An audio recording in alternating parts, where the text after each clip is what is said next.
Yo. Hey, hi. Hey, out of curiosity, real quick, are you able to share your screen here or no? Yeah, obviously.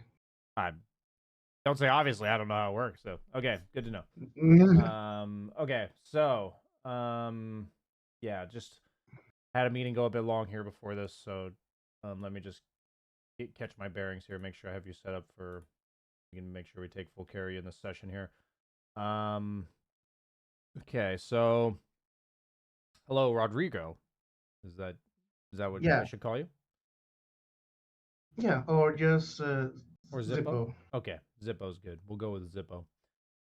Okay. Yeah. So, it looks like you are a position 4 Divine 4, and you play about 10 hours a week, and you've been playing for quite some time now, and you're looking at struggles of having impact past the mid game, also talking about laning stage matchups, and your goal is to have an idea of what I need to actually work on. Well, that's definitely the point of this entire thing, so I hope we can I'm pretty confident we can help you out with that one. Um, so my question, I guess, to start, or so what today's session is going to look like, just to make sure you understand, is that I'm going to watch a replay with you, a recent Mhm. one, and I'm just going to spend about 30 minutes kind of gathering an idea of what your core focus can be to help you out. Make sure that we have a clear mutual understanding of what that is, and then you're going to play a live game where I will be coaching you purely on that. So this is to aim to prevent you from being too overwhelmed with live coaching where you're getting screamed at for every which thing. So say for one guy, one of the lessons was he doesn't look around the map enough for information. So I was coaching him only in regards to show me bottom lane. I don't know what's going on there. Show me here. I don't know what's going on there. Like I wasn't telling him where to go or what to do. I was just telling him what to look at. Um, Okay. that's an example. Somebody else was having trouble being patient in fights.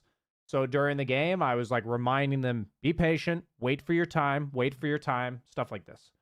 So we're going to find that thing for you. Ideally, we find something that's like laning stage, um, something that's mid game-ish / late game-ish. That's our goal for the session. Do you have any questions about what we're doing here? No, everything is crystal clear. Cool. So do you have a replay for me that we can check it out? Yeah, I was actually looking through my replays yesterday, and I mean, the hero I want to improve the most is on Punch. I'm sorry for that. Nothing wrong with that. Uh, eh, and yeah, I just found a replay of that, and I've been quote unquote lucky because I've been winning a lot.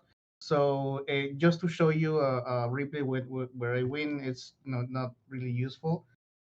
So I got actually I prepared like three replays, but I think I'm gonna go with the Punch one. Sure.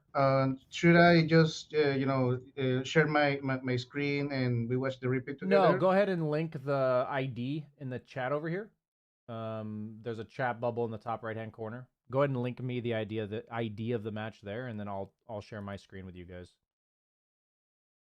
Okay, this is the ID, and I will just message you directly. Okay.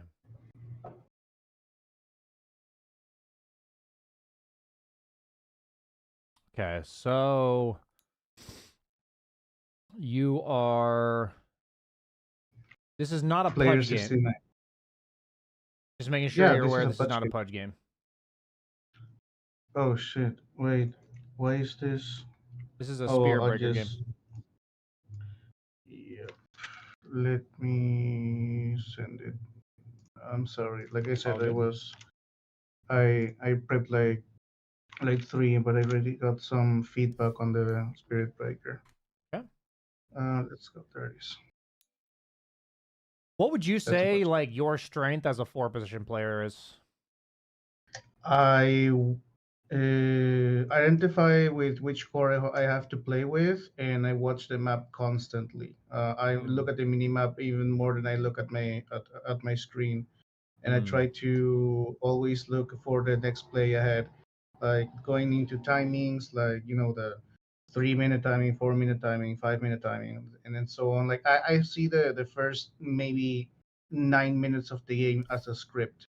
Like you have to go. Well, obviously depends on the matchup. If you can help your mid laner, or you should help the safe lane, or if you just stay on the off lane. I normally with Pudge and Spirit Breaker, I just go into level 2 and immediately rotate because Pudge is really bad at laning and Spirit Breaker as well. Mm, And then just try to create as much space as possible without obviously feeding or overextending. gotcha. Let's check it out. So in this particular replay, my understanding of this was I'm not gonna win any trades, and I don't have any stuns or in lane or burst to play the lane with, and I can't really mess with neutrals against the well I can't really play with wait this is today's match. Is this the wrong game? But I'm so sorry. Yeah, that's the wrong game. This is actually a replay. I'm so stupid. I'm sorry for wasting your time. This is the one. Sorry. This is the game. Yep. That's the game I just played like a couple of hours ago.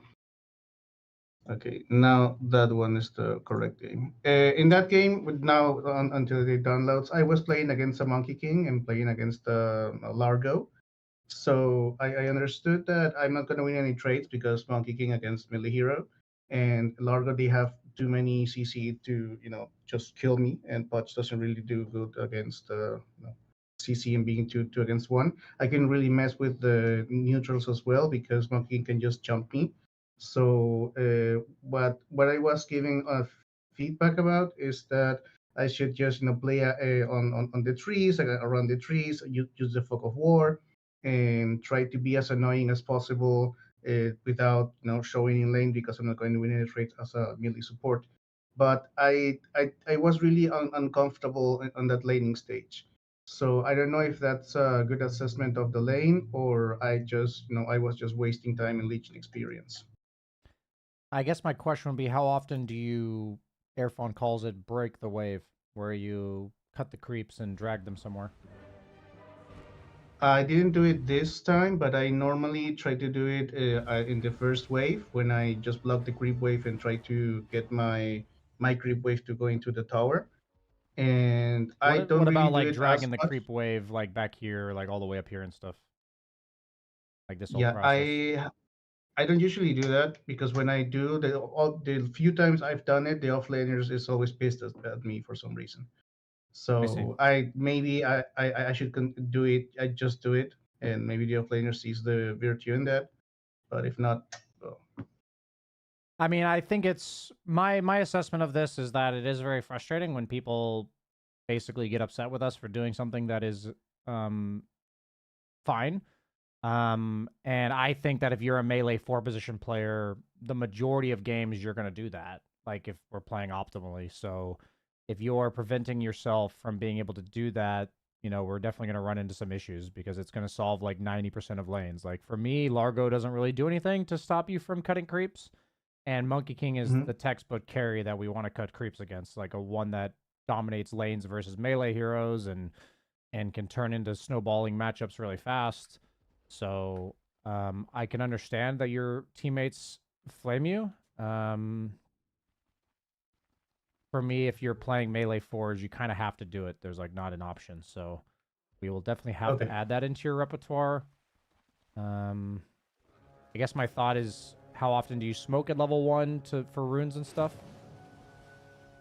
Never. Like at level 1, never. It's interesting Uh, because Pudge is so good usually, at killing people at runes and stuff. yeah, I just don't. I'll just time it correctly, and sometimes I get a hook, or sometimes I hook a rune, Hmm. depending if they go to the rune. This is yeah. I don't really smoke in the first minute. Hmm. I would highly encourage What are you? you. I think something you should do on 95% of Pudge games is smoke at 45 seconds left in the pregame. Tell your Okay. team you want to smoke with them. Figure out, like, you can watch pro level matches if you'd like to get an idea. Like, some reasonable smoke paths are like up here from Radiant, like up here from Radiant. You can smoke and place a ward right here and then just sit on it ready to hook somebody while you're smoked. Usually you want to wait till about 45 seconds so that your smoke's running out around the time that the runes are spawning. Okay. But yeah, I mean, every good Pudge at my bracket, I'm like really afraid to die to them at level 1 at the rune and stuff. So I Hmm. think you're missing a huge upside of Pudge, which is to kill people pregame. And you are a hero that benefits from the kill, and a lot of times lanes can go drastically better if your team gets first blood. So I think you are missing out a lot there. So rather than giving you exact coaching on what to do, what I would like to see, I'm just gonna put this in my, because we're talking about, I'm just gonna put here in my notes, focusing on improving on Pudge. So early game, let's just talk about factors to consider at draft. Like, where are you gonna smoke? Or sorry, I'll put this. Hmm. You are gonna smoke at 45 seconds pregame. Um, Communicate to team and decide where you want to go. Sometimes you're gonna fuck up. And Hmm. that's okay. I have a feeling, I've only known you for a limited amount of time, but based on your description of your teammates and how they handle it, I would imagine you, to correct me if I'm wrong, I imagine you generally worry about fucking up. Is that true Yeah, or false? mostly. Okay. Yeah, that's true. That's true. So I have a feeling that a lot of the stuff we're going to talk to you about today is learning to take calculated risks. Things that have It high makes sense. upside but will sometimes fuck up, you know? It sounds Yeah. like you're a very stable textbook player, and it makes sense that you've gotten to the MMR that you're at, because that's like a pretty solid MMR. But you will be hard capped if you're not taking any bold leaps, basically, including Hmm. upsetting your teammates. Like, doing, Hmm. like, you're limiting your gameplay because you're worried about upsetting them. That can be a pretty significant limiting factor that I've experienced a lot myself. Um, so it's maybe something we can't tackle right now, but let's try to more so tackle small instances of this that can change the way you play. So I think number one would be smoking at the rune. And so rather than focusing on doing that in today's live game, I would love to see when you submit the replay 2-3 weeks from now. I would love to see in the game you submit to me that there is a smoke attempt, at 45 seconds Okay. into the game, and just see how it plays out for you. And I can give some better feedback then. But okay, so Okay. I you're usually go ahead. just put the word there, and then I was thinking I can trade because I do more damage, but he has more armor, so I just Mm, went back, and that's what I want to avoid, like the tongue into boneless strike. I feel that. So that's why it felt the lane felt awkward. I was just trying to deny, maybe take attention from the Monkey King, and then we get the not the first blood, but we get a kill on the Monkey King later on, like at minute 4, Yeah. when I see an opening. And yeah, I felt like this lane didn't go as bad, because at some point my Brood Mother has more net worth than the Monkey King, and then he dies and I can't do anything about it. Uh, but and when I go to the objectives, like I said, minute 3. Okay. So what is your thought about your role in the lane right now at this exact moment? I think that's something I have to also work on, because I'm just thinking of keeping it like keeping the trading as better as possible, and try to protect my Brood Mother. Look for opportunities to get a nice trade or a hook, and I tend to do that. Like I hook, they get to tower hits, and I just go back and just messing with them, being annoying until I get like level 2 or 3, and I can rotate, or I go to the 4-minute rune. So or what 6 you're minutes. missing about my question, so I understand what your general approach is, what is your exact role right now at 217 in the Mm-hmm. game I'm looking at?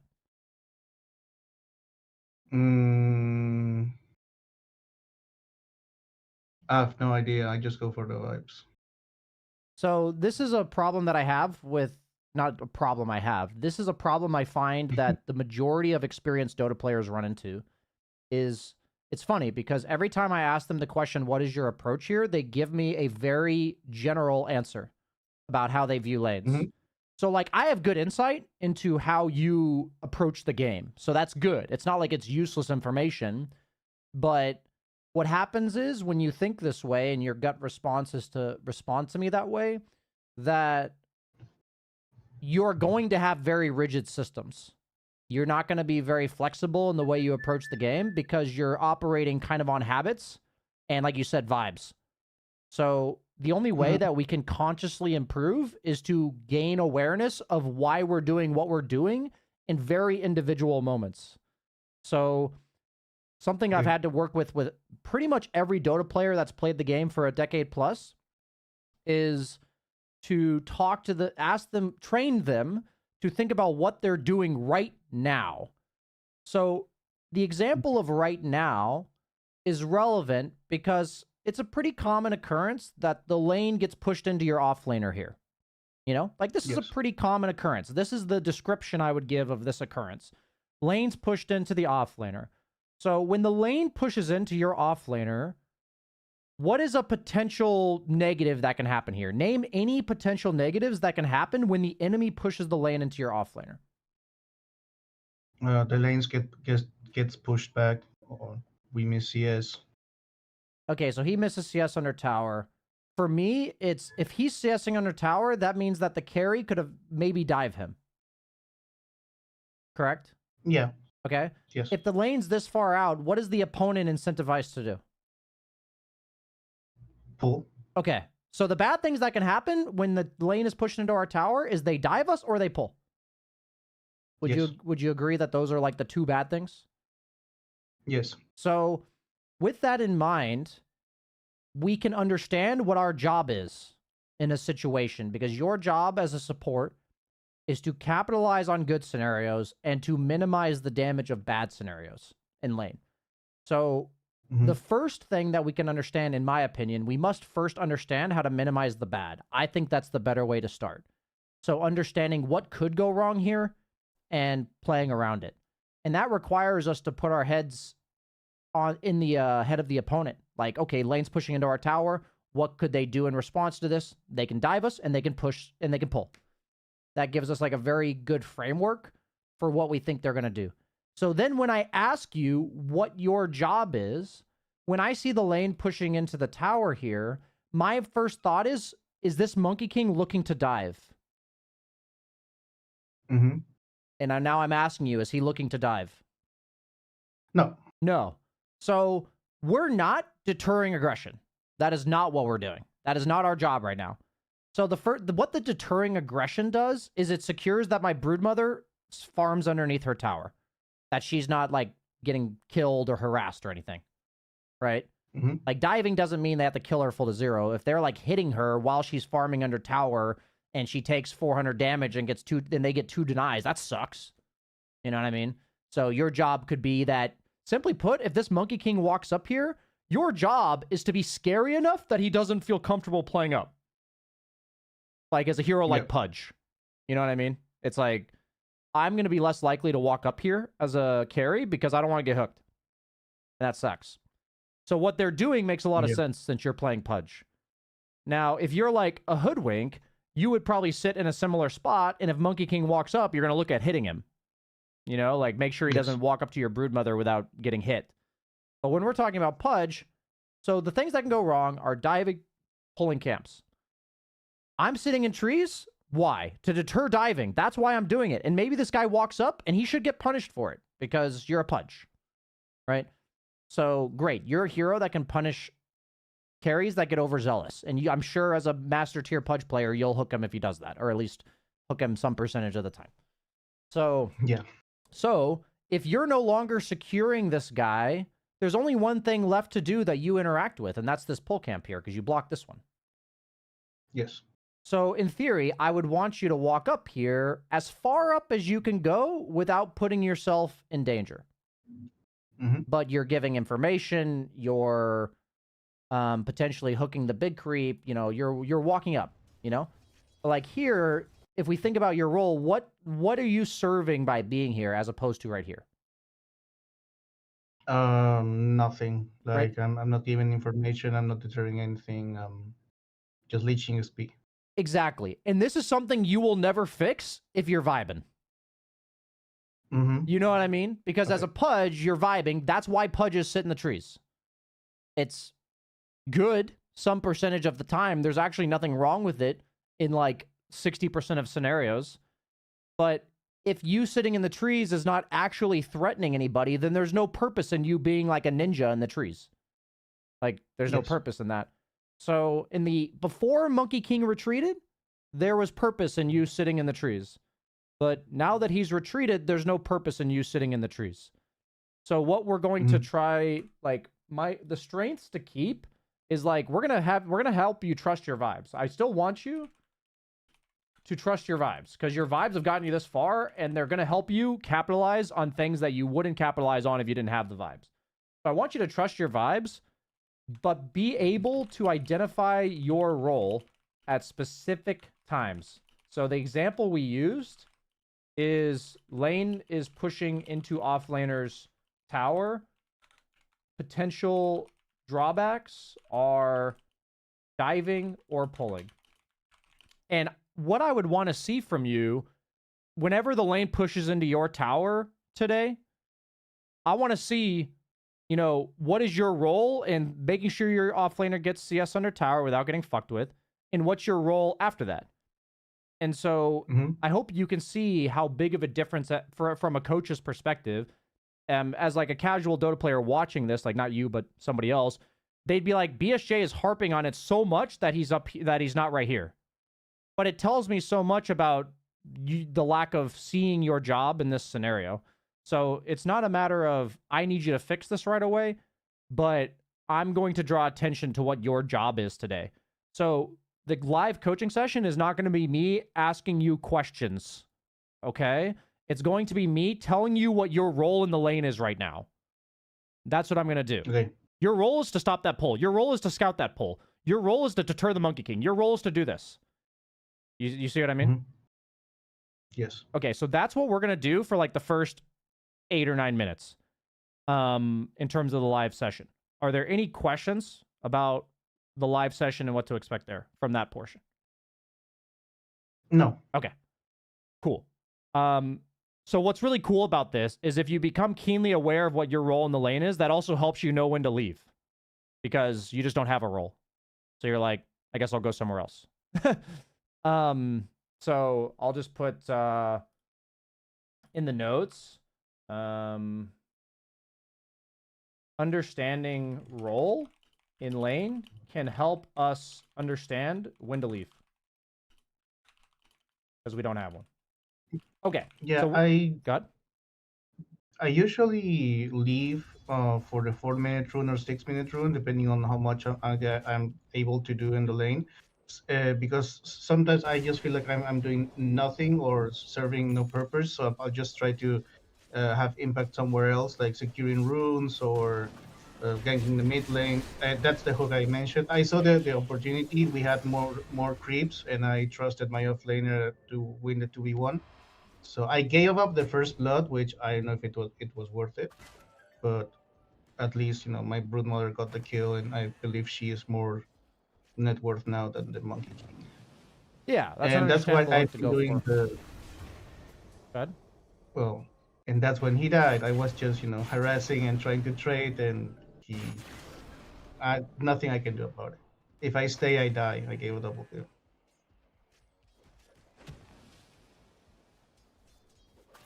And that's maybe something about the vibes. I just see a potential, hook that can do something and go for it. this is I don't want to spend too much of this 30 minutes on the lane. So like I want to make sure we spend about 15-20 minutes getting to the next portion of the game. My one thought on this for you is there is nothing you can do about that, but there is one thing you can do about that. And it's not easy. Mhm. And that is to communicate what you're doing. I'm looking to fuck with this guy. Like I don't need to kill him. And then you go for a hook. So Okay. the thing is that if I'm a offlaner and I'm lacking X percentage of awareness of what's going on in the game right now, and I see my pudge hook a guy, what am I doing? I'm going to go on the guy, Go for the guy. right? Yeah. So I want you to think that you can make your teammates' jobs easier by being aware of how they will react to what you're going to do. Well, okay. Does that make sense? Yes, it does. And the only thing you can do is to prevent it ahead of time. Like, that's the only thing you could do. Now, this is a very difficult skill that I'm not going to try to work on with you today. I just wanted to plant the seed that when you said there's nothing you can do about it, absolutely. After you've hooked the guy and that guy overcommits, the broodmother, nothing you can do about it. But there is something you can do about it before the hook. But Understandable. but it requires a ton of self-awareness of what you're doing, why you're doing it, and how he's going to react to it. So it's very hard. Like, I'm not trying to say just do that. You know what I mean? Planting the seed, though. That's something Go ahead. I have to work on because until this point I don't really use voice comms or I don't really communicate besides pinging or something like that. Because when I play on the server of my country, server Peru, so if you talk, you are going to get yelled at, insulted, or trolled, Mm, or anything else most of the time. So that's why I'm not mm, so encouraged to. Sometimes I get a chill team and we communicate and we win and it's easy. And I do play in server Peru because believe it or not, is way better than US servers. I believe it. I believe it. That's saying like you're taller than a short person. Okay, so what I'll say is this. Last thought about all of this is that I think the only way to learn how to communicate properly is to surround yourself enough with people who will allow you to do that. That is meaning they will allow you to communicate without getting yelled at. And that is like half of the mission we're here at the dojo with. So I'm saying that if you we're in the future going to be working towards having more competitive nights for people to play together from different regions, and I think those are the times where you would learn this kind of thing. And if you understand how you're supposed to be responded to by somebody who's trying to work with you, it affects you a lot less when somebody rages at you for communicating to them. Does that make sense? Like, it's really hard to believe your communication is fine when 70% of Dota players get mad at you. Do you know what I mean? Yes. So that's Yes. just food for thought. I just letting you know, I understand this is a huge problem. It's very difficult to work on it in pubs. And that's part of what we're trying to do here. But we haven't set you guys up to fix this yet. So just on the radar. I'm going to fast forward to the mid game so I can make sure we have something for you to work on past like 12 minutes. Yeah, at minute 13 or minute 12 and something more, I just died and I was thinking if I should, I mean, because TP usage is something I'm trying to work on because I don't want to just TP. So that I just TP there to quote unquote help on the kill in the DK, but I just end up whiffing my TP and I don't know if I should have just walked there or, what uh, you minute is know, this? literally you just saw the I just saw it. the clip. Like go, yeah, you go for like for 1 minute. I die, and then I see the fight continues, and then I think, okay, I'm going to TP help killing the DK. I TP, I do nothing, so I just wasted my TP, and I don't know if I should have just walked and saved my TP for another occasion or just TP because I can TP bottom because there's no creep wave, there's no creep wave anywhere in the map. So I I'm need to trying to interrupt be you. I need to more. interrupt you. Am I seeing this Yeah. correctly that you have 3 smokes, or is this a glitch in a No, replay? you're seeing that correctly. I don't smoke. I don't do that almost at all. Okay. Mistake to fix. Use smokes. Like, tell me right now, what's the most obvious smoke with your lineup? The most obvious smoke. Yeah. Like, Go to meaning a what triangle. heroes are included in the smoke right now at this stage of the game? Lion, Nixers, and I, or Lion, Nix, and I. Okay. So I'd say at the bare minimum, you and Lion. Without Finger, you probably need Nyx. With Finger, you probably can do it you and Lion, right? Yeah. Okay. What does it take to smoke? I think it's hilarious that you are Lion with a blink and a pudge and you have 0 smokes being used. I think that is hilarious. You have made it to 5,200 not smoking when you have a Lion with a blink and a pudge. Like, I just want you to think about this for a second. Like, that's insane, to be honest. So, I, in the mid game, am going to be communicating to you to buy smokes and who to get with you and where to go. Okay? That's what I'm going to be doing. Reminder that during the game itself, I don't have time to explain to you why I'm telling you what I'm telling you. But what we added this month after the first initial trial of the VIP is that after the game, we'll do a brief recap of things that I communicated to you that clearly weren't understood why, and I can clarify those with you if that happens. Makes sense. Okay? So yeah, just setting the expectation that with these smokes, there's a lot that goes into them, and there'll probably be 1 or 2 smokes where I need you to do your best to just listen. It's hard while you're playing and focusing, so I'm not trying to diminish that. But afterwards, we'll talk about the why. So that's my mid game for you. Is you're talking about the funny thing about Dota players. This happens all the fucking time. You are describing to me such in depth how you think about the game. And I'm like, dude, you're fucking 5,300 MMR. Where's the smokes? You know? Yeah. Like that's what Dota players are like. It's really funny because I actually think it's everybody. It's not Dota players. That's like diminishing to Dota players. How often? I really liked this. Visualization that I heard in an episode of a podcast I heard, which is we often find ourselves locked. You see people banging on the bars of a cage, locked in place in their lives, when they could simply look right or left and there's no bars there. And they could just walk around the bars. But we're so stuck driving our head into the bars. But what we actually need to do is just take a step back for a second and walk around the bars. And in your case, you're thinking about map movements, where to TP, should I have done this? And I'm like, I need you to buy a smoke and tell me where you're going.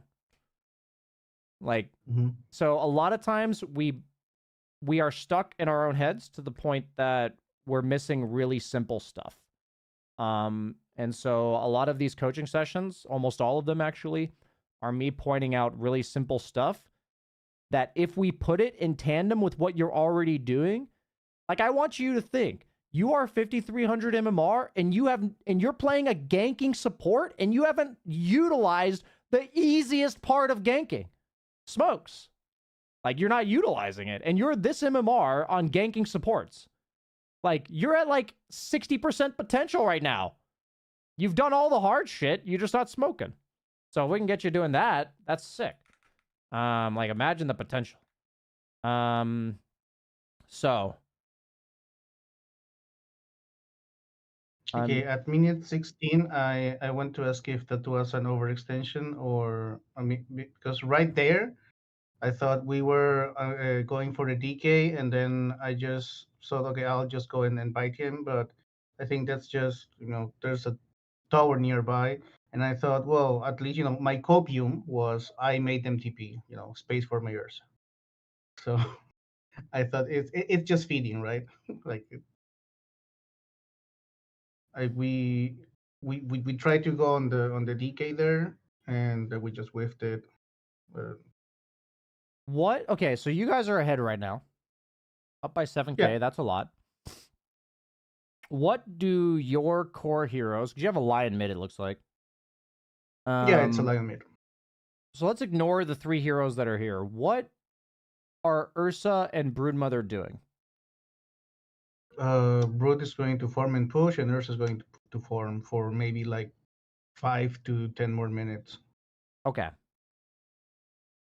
Okay, I'm going to talk to you about this real quick, and then I actually want to jump into the game because these are the things I'm going to be coaching you on, okay? Mm-hmm.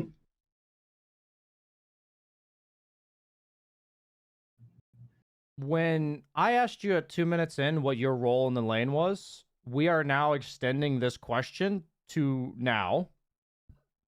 And in my experience, if somebody can't answer it at 2 minutes, very rarely, if ever, can they answer it at 16. So, and the reason why is because at 2 minutes, it's you and one other guy against 2 guys with no items. Nobody has any items. And then at minute 16, it's 10 heroes and everybody has items.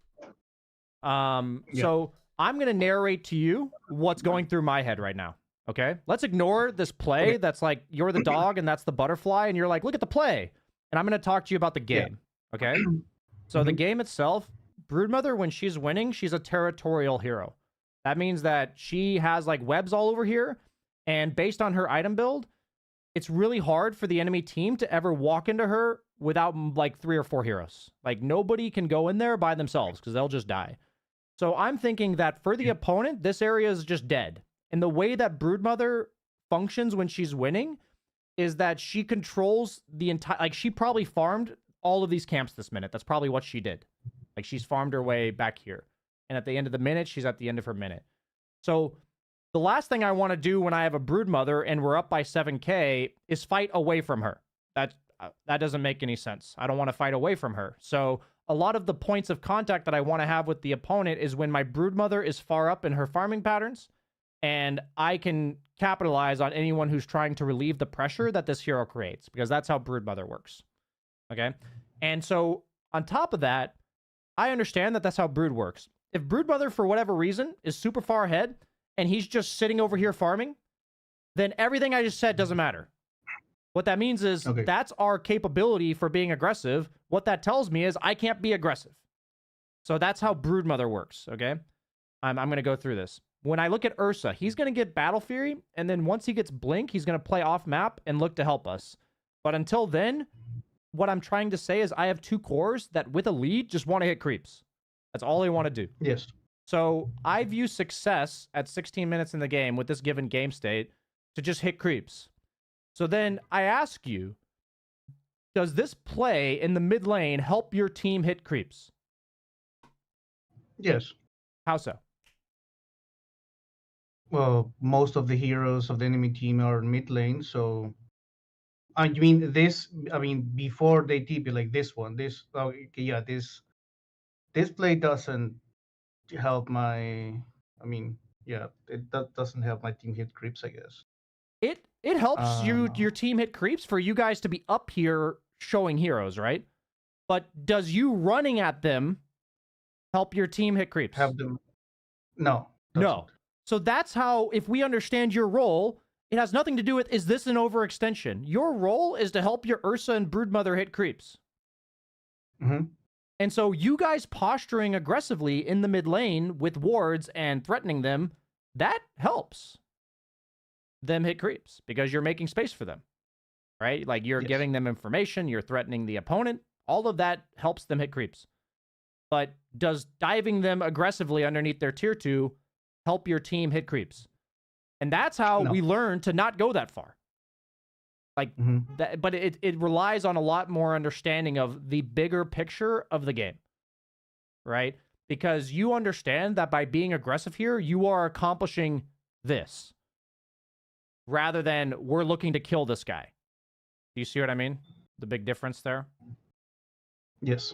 So a lot of players that are, I imagine players like you who are playing these heavy ganking supports, you're vibing, you're just fucking, you're seeing red, you know? You're like, let's fucking kill some bitches, right? And we need to tone that down a little bit. We need to zoom out, see the bigger picture, and think, what is our role in this bigger picture? And then we execute with the sick mechanics and stuff that we've developed. Because we've got the mechanics, we've got the vibes, but now we need to zoom out and see the bigger picture. So what happens here is when you're winning, you want to think about what the game state looks like. There's like layers to this. What does the game state look like for your team to be winning? So your 2 cores are hitting creeps. What does the opponent do about this? So I'm thinking smoking with Disruptor, blink on DK, blink on Mars. You know, what items are Monkey King going? Monkey King's going Battle Fury, he ain't doing shit. We're just gonna keep hitting creeps. Right? But like I'm keeping an eye out for what the enemy can do to break that, right? Like who can they kill, that kind of stuff. And then on top of that, I think, what can we do? Like, what is my role in making sure we can hit creeps? So on Pudge, if you think the opponent, if the necessary heroes to kill your Ursa are missing, it might actually be best use of your time to stand behind the Ursa ready to hook him. You know what I mean? That might be the best use of your time.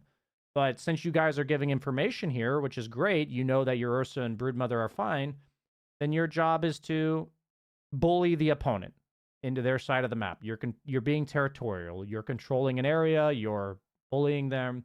So I'm going to try during today's live session to assign reason to what you're doing, like bigger picture reason, because I think that's your core weakness that you're lacking.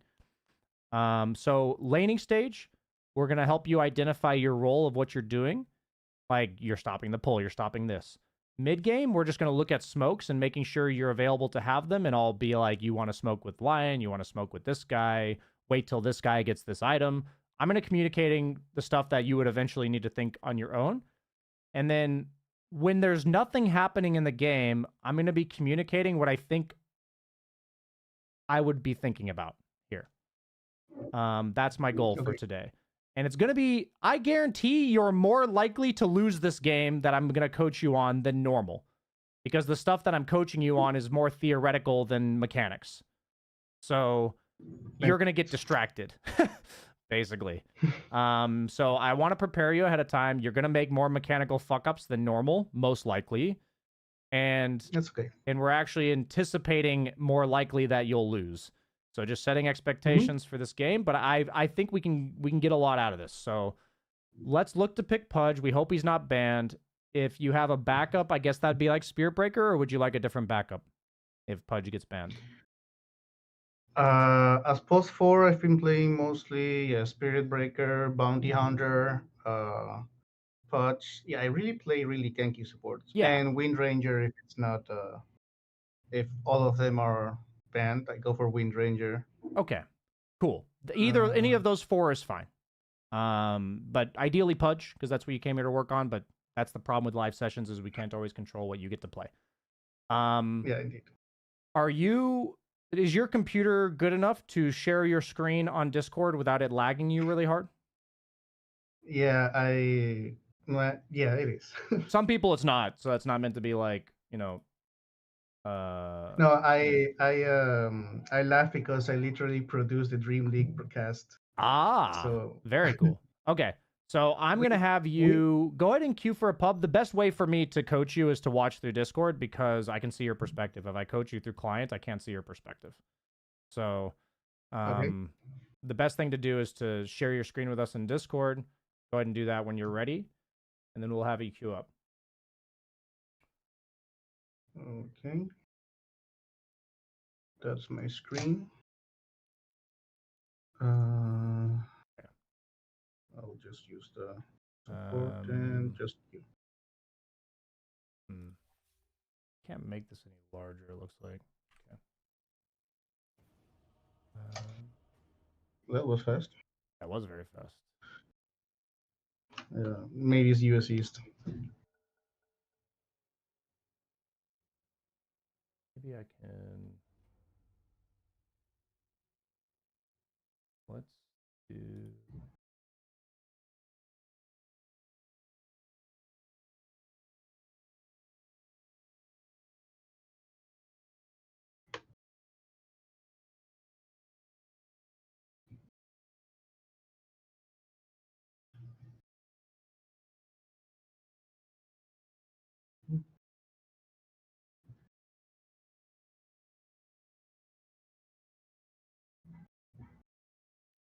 That's banned.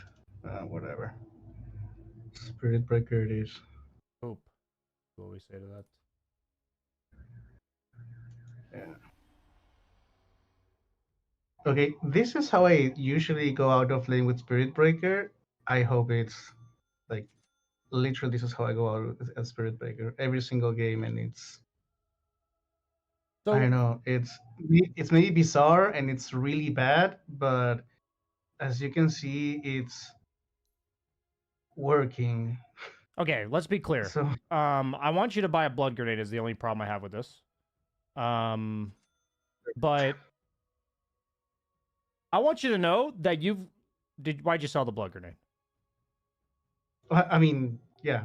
Okay. There it is. So I'm gonna be clear right now. Uh-huh. You're a vibes player. And one of the problems with Yes. vibe players is if I try to change too much about what you're doing, it's gonna ruin you.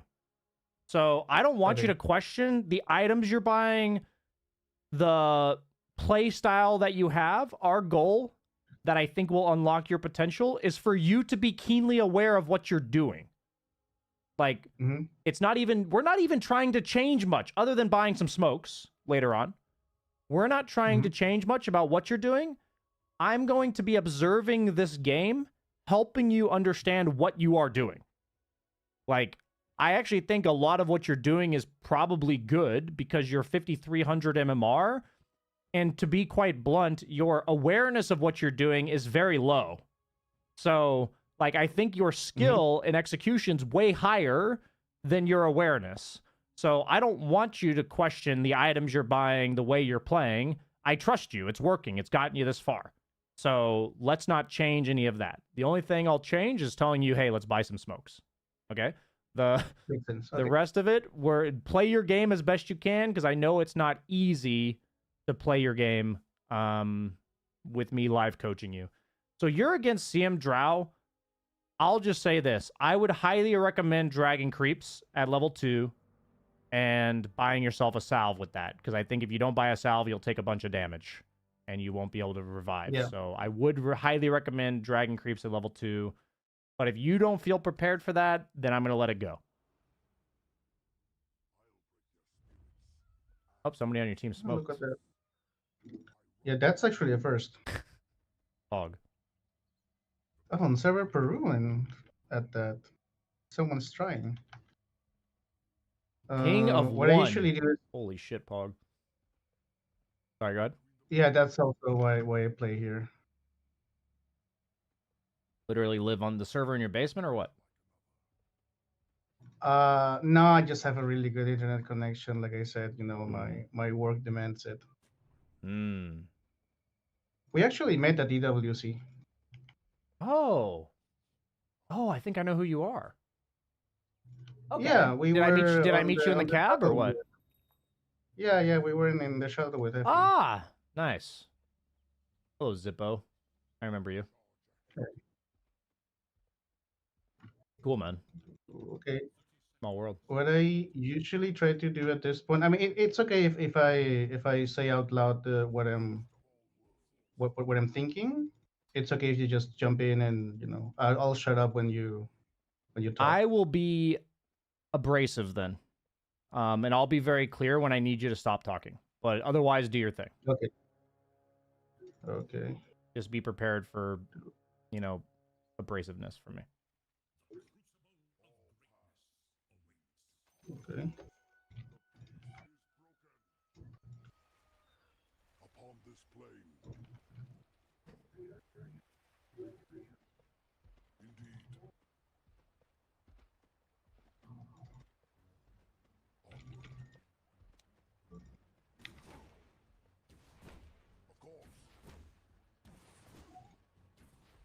You're going to want to fly yourself a salve for sure. Yep. Oh, he blocked the lane as well. Nice. Well, whatever.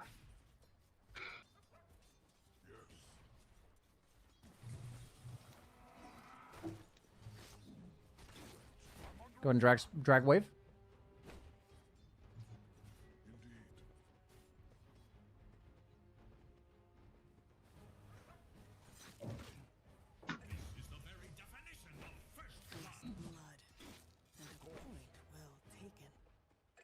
I guess I'll just move it around here.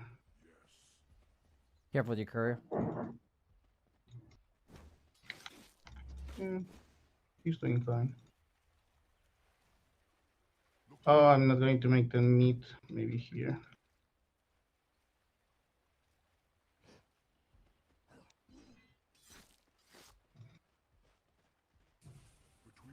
There you go. Give them to your axe. Yeah. Actually, Okay, creepy. keep those creeps. This is weird. Okay. We'll talk about this after. Drag next wave as well. Can you get there? I think I can.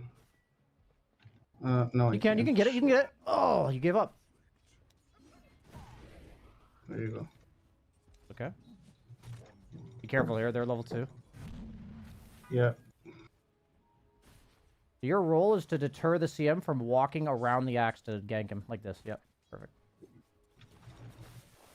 Well, you walked into it anyway. Blood grenade?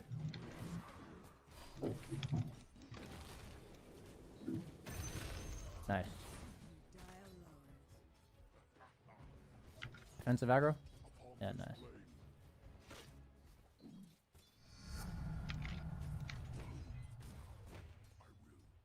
Stop up. You can look to charge mid, actually. Yeah, nice.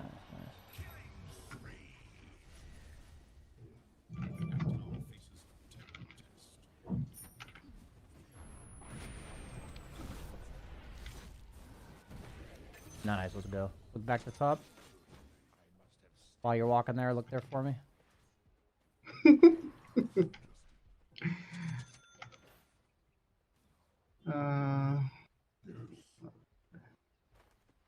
What do I want?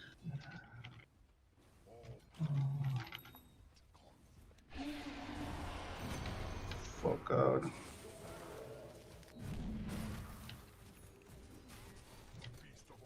Yeah, can't do much about that.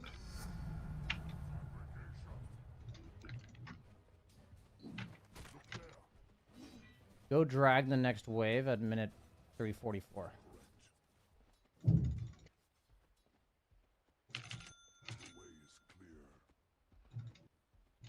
Yeah, shit. He's stopping it, never mind. Maybe you can't. Okay, yeah, just stop the pull, that's good. Stop the pull. Nice.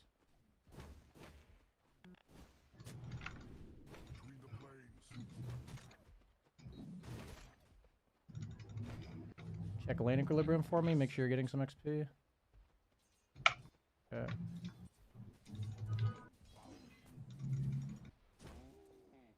Oh shit.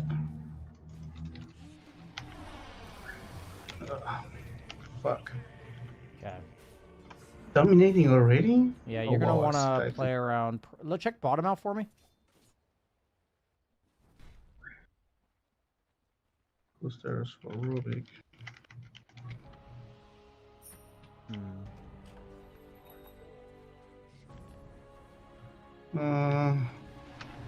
Let's see what that's here.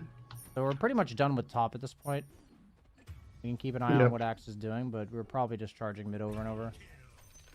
Lanes look really rough. You might get this cleanup. Nice. Okay, you're rich. Yeah, this is gonna happen a lot. You need to look at bottom after this creep. And we're gonna see if we can help that lane as well when they respawn. Walk towards bottom. Yeah. Just walk there. Look at top while you're walking there. Like, let's just see. It looks like it's pushing in. Axe is full HP or what? Nope. Silence or TP top. Okay. So this is probably just a fuck with them play. Okay, go pull for this guy if you can. If it's there. Okay. Check top for me. Okay. TP mid actually. TP mid right now. TP mid. Mid tier 2. Mid tier 1. Big creep wave. Big creep wave.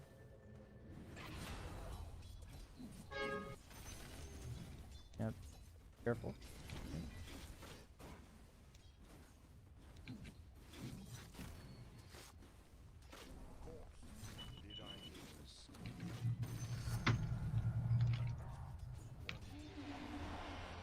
You're just fucking with this guy. Maybe a Sunshine. You just charge through a Watcher so they know you're coming. He might be stupid enough to die to you, though. Looks like he is. Sunstrike. Nice. Yeah. Get your items after you kill that. Oh, I'm out. Be fine. Yeah. Wisdom Shrines are coming in 30. Stack the camps behind there for Axe. Or our job behind you. Go stack the camps, please. Oh.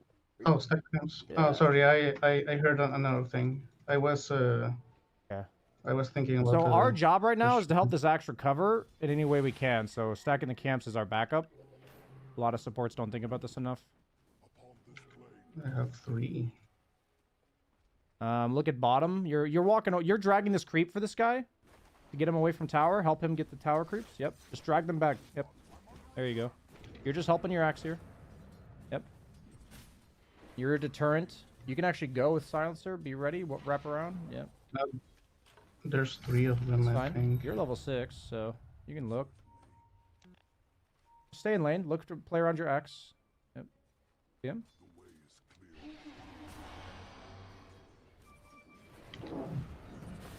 It's fine. Oh. Nice. Okay, reset. Oh, no. Ah, I'm you stuck dead. around. I thought you were gonna back there. Okay. So that's interesting that you didn't reset there. I thought for sure you were gonna get out there. Okay, interesting. I was backing because I didn't see the Shadow Fiend, and as soon as I saw him, I was like, "Fuck, I messed up." Yeah, for me there was like no more kills to be had. You had Axe wasn't 6. You had used your ult, so I figured like there was no reason to pursue. Okay.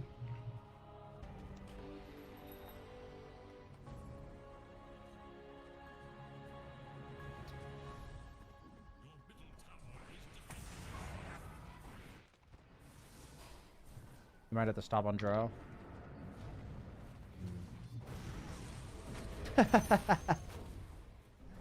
Reset. Oh. Oh gosh. Run! Run, motherfucker, run! You can go high ground and TP? TP? Oh, I think that was your best Shadow Fiend chance. is right there. It's fine. You're actually out? Oh no, the tower! Okay, TP now?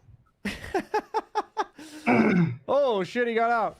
Okay, we need you to look around the map a lot. I need to see things. I definitely am not seeing enough. Let's look around. Show me Clinks. What's happening bottom lane? Drow's items. Show me Clinks. He's pretty full HP. Nobody's there. What's Ogre going? He's got items. Okay, he's not going Midas. Yeah, that looks good to me. Nice. SF's got treads. You might be able to kill this guy with the Sunstrike. Call it. Sunstrike. Nice. I'm out. Axe is here. You might be able to pursue. SF no ulti. He used it on you. That was a bad call. Yeah, I'm Really out. bad call. He needed to call the SF.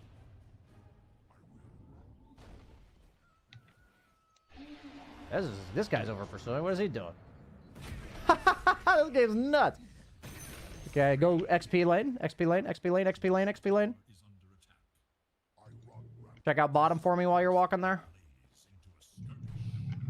So we're in like damage control, kind of like mitigating SF's impact, I'd say, in this game.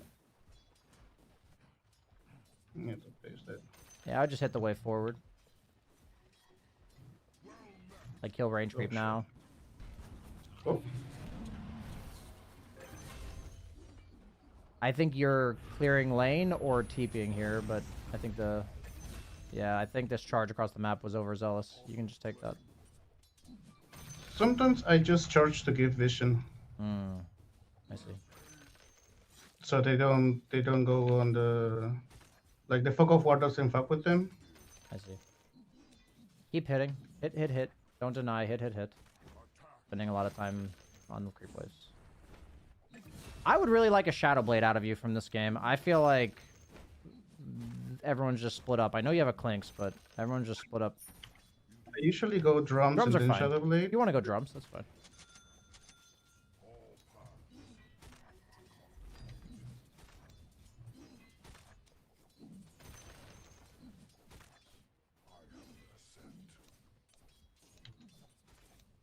Oh shit. Hit range. Yeah. Now look at other lanes while you're doing this. Okay. Nice. Buy your drums. Oh, you don't take the move speed neutral. Oh fuck. Yeah, I'm out. Check rune. Bounty and main rune.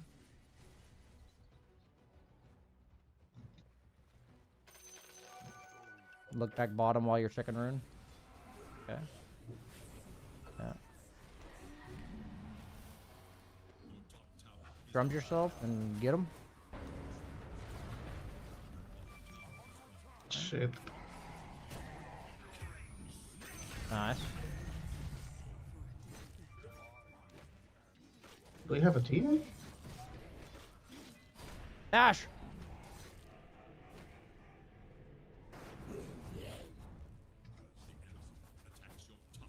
TP mid after this kill. Yeah. Push out the wave with charge. Push out the wave with charge. Oh, okay.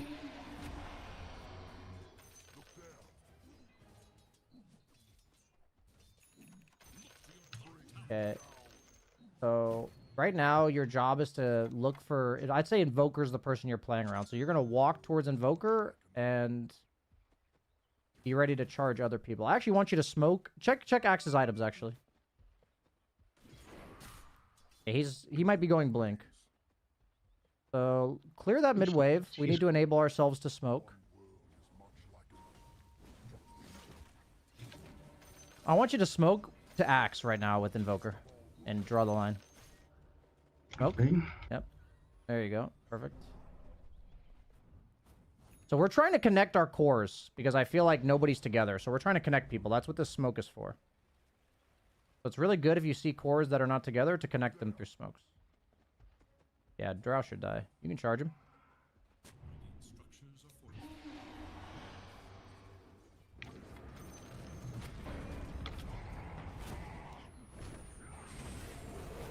Nice.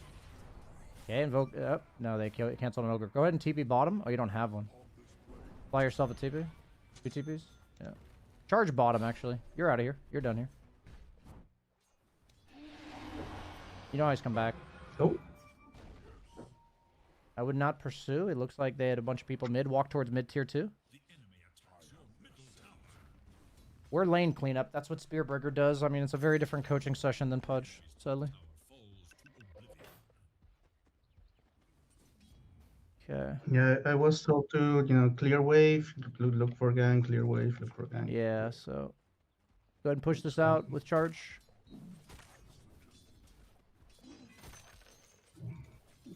He's not alone. I knew it. Hey, you guys can turn this probably. Nice. This Rubik was high. Walk bottom towards tower, like towards the lane pushing in. Escort your Invoker to lanes. That's basically what we're doing right now. Maybe catch kills along the way. You see him. Yeah. Nice. Sunstrike.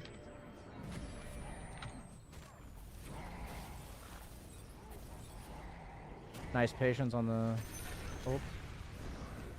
I'm dead. Run. No, you're fine. Run. Nice. TP base. Okay. Yep, TP base. Be ready to charge back. Check out Axe while you're TPing. Okay, he's got blink. You can be ready there. I think Axe is the play that you're making around here. If they go on him. Okay. Buy a smoke. Oh, sorry. All good, dude. All good. It's my job to tell you to buy them. Okay. There's three of them. Yeah, up to you. There's three of them. Yeah. Could play with more vision. What the fuck was that? I think he messed up his blink. So fly that smoke out to yourself. Very important that we have these type of options. And a sentry. Oh, shit. Where do I go? Where do I go? You're just sitting behind Axe for now. We need a smoke. That's fine, actually, what you're doing. SF's a little crazy for being alone here. They're going to respond, so just be wary. You might be getting out. Oh, okay, he's just fucking dead. Cool. Go back to your Axe and smoke him somewhere. Yeah, smoke him back to mid. Ping him and tell him to go back mid. Oh, no. Yeah, mid. You can place a ward for it as well. Axe is going a bit... You're not with Axe in this play. I don't love it. No, but I have my... It's up to you.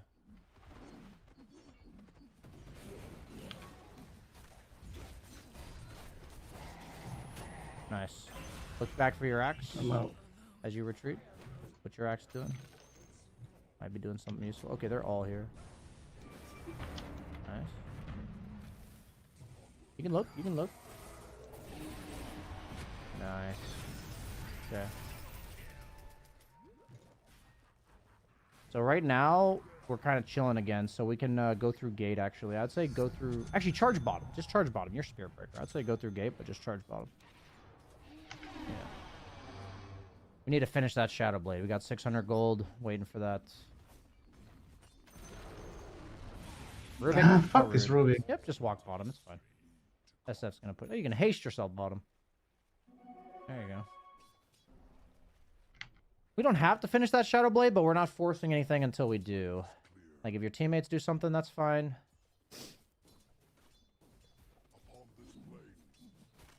Oh, shit. Stop. Vest OP. I would use your charge to clear this.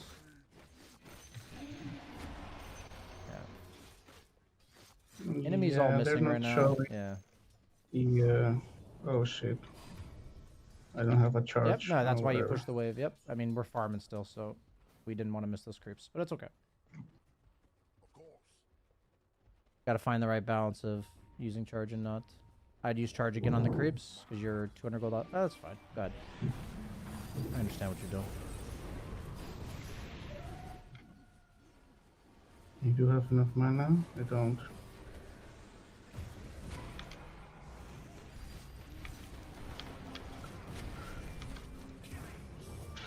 Wow. Okay, that was a bad call.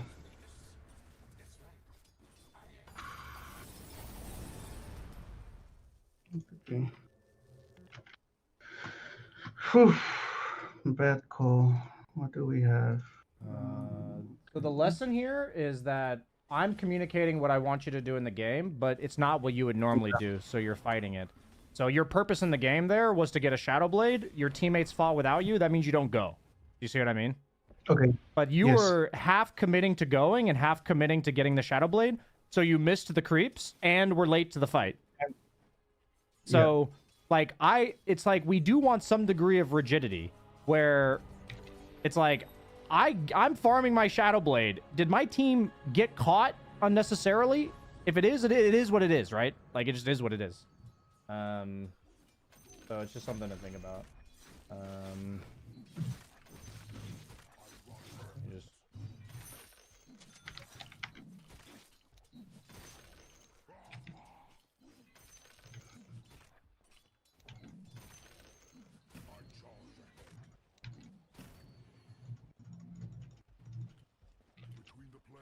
Okay. Dude. Nope.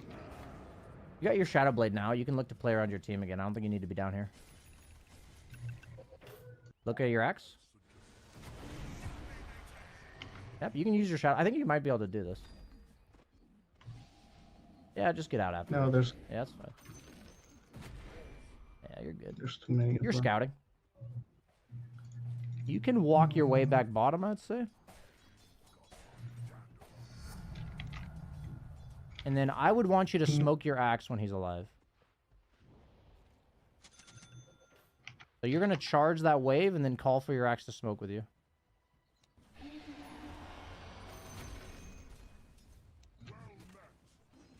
Can you call for your axe to smoke with you?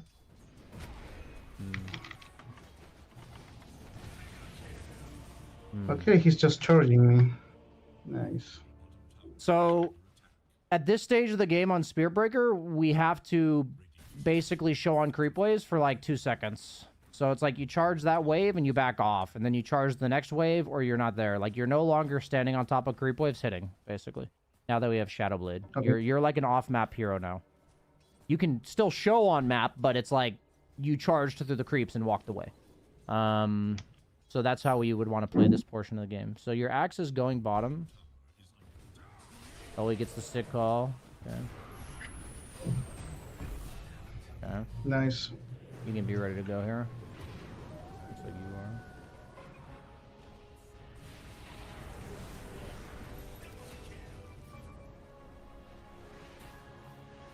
Charge ogre if you can.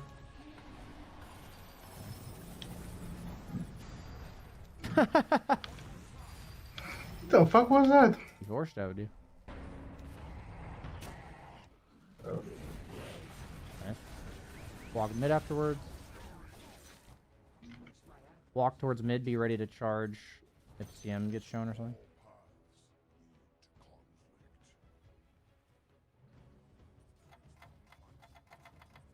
So when they're all dead like this, we can afford to walk to lanes. I would charge through these creeps now, because there's a bunch of them.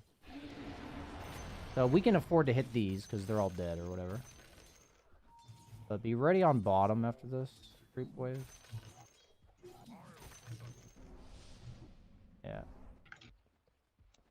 You ready bottom? I think, yeah. I wouldn't say you're going for the next wave here. I would... Okay. Shadow Blade? Yeah. Drums? Okay. I want you to go get your axe. TP to your axe and smoke him. Okay. And draw a line back towards mid.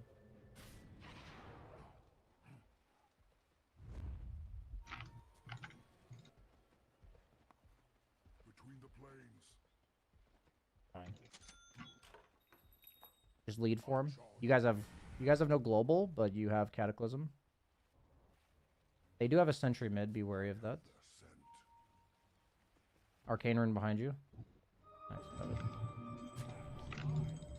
You want to be scouting for your axe. That's your role here. You need to be in front of him.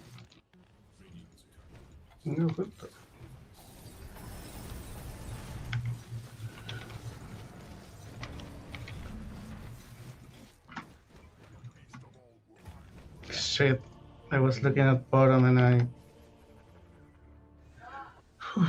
Okay. I don't usually like click on the map to see other lanes. Yeah. And it's a new habit I have to adapt, I suppose.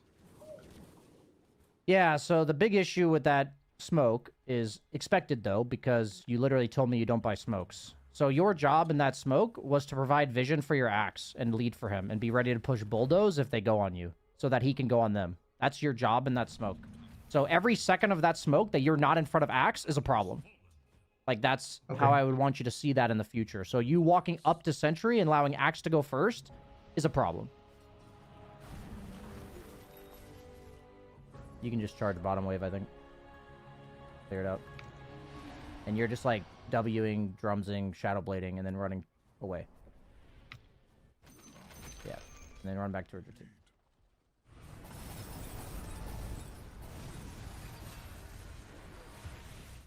It might be able to do something here.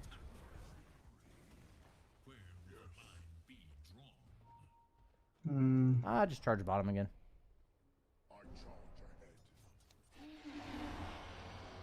Yep. They're probably gonna rush off that. You can keep going. I don't think you guys are contesting without axe. Just keep going. Maybe... Go through portal and charge the top wave. I don't know what they're exactly doing there, but... Without axe, you guys aren't really doing anything. So we're trying to be a nuisance on the map right now. That's all we're trying to do. Pick up some lotuses, go for the next wave. They're almost certainly roshing. So just be a nuisance on the map. Go for the next wave if you can in 5 seconds. Just Shadow Blade through it. It's fine. You can go. Yep. Perfect. Go back through the portal to your clinks.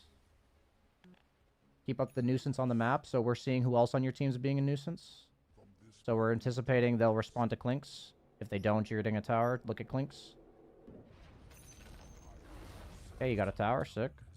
You set this up, by the way. Clinks is still going. Be behind him. Be ready.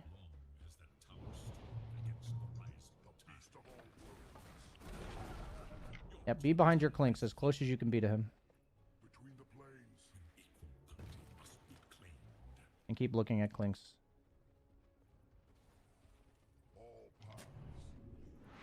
Okay. Rubik TP to... Oh, this is time to go. This is time to go. Yeah, you're supposed to TP base here. But it's a little late now. It's a horrible meteor. What the fuck happened? TP base, please. Yeah, you needed a TP base when I told you to go base. It's fine. Ward.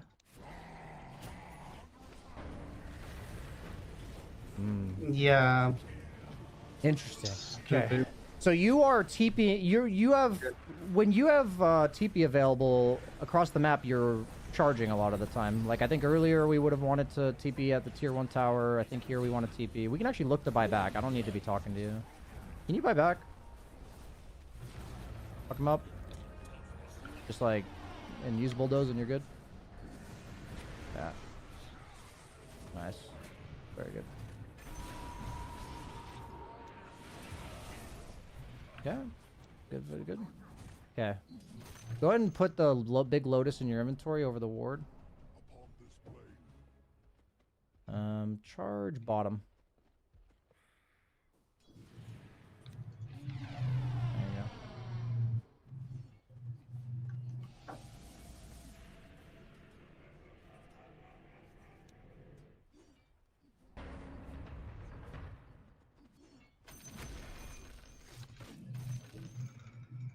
Do they have any like glimmer capes or anything? On Do their they team? have? Yeah. Okay, they have one coming. On CM. You can go on CM, I think. Right there.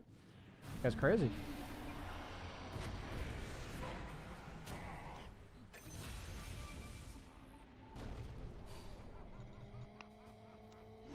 You have Lotus, remember that?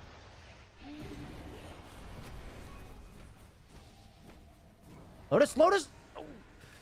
Ooh. Yeah.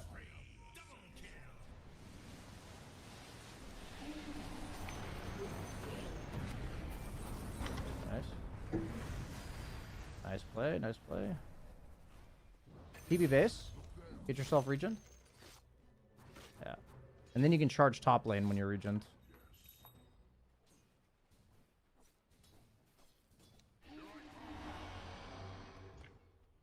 We're gonna try to finish your BKB if we can. You're not trying to... You're kind of back in that finishing item mode again, where you're only going to something if you have to. Or like we're using charge to farm and all that kind of stuff. Go for the... Yeah, get the lotuses and then go next wave. Those lotuses are really strong for you, yeah. And then charge the next one when it's up. Yep.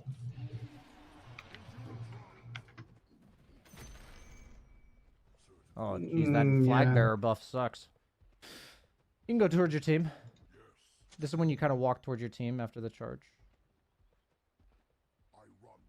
So our job is to, like, farm without being useless on the map if possible. Your axe is not here, though. So I would just charge back top. I'm not making this play without axe. Just charge back top.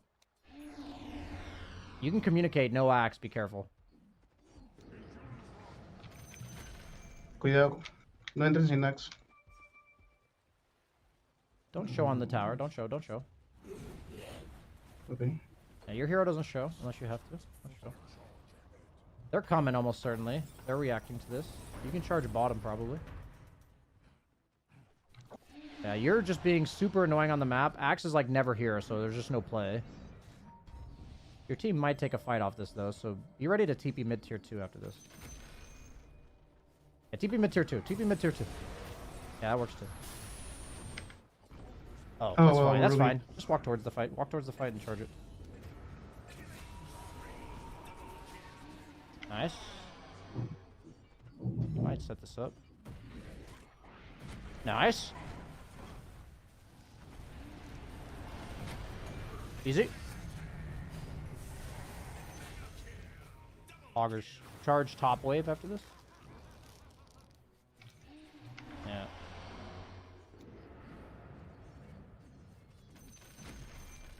You can keep going since the only guy alive is Rubik. Finish your item.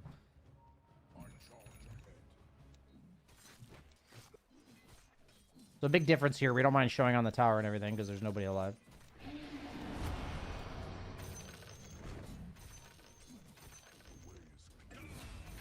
Nice. Get that BKB. Sick. You can go one more wave here. No reason to leave it there. Everyone's dead. Just... You can connect to your team now if you want, since they're respawning. Okay, Kling's got racks. Very good. Okay.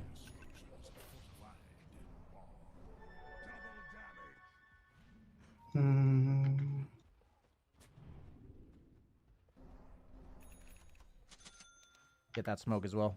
And a TP. Smoke, TP. Nice, nice. So your job is to sit in front of your teammates on the map now. Cataclismo, cataclismo.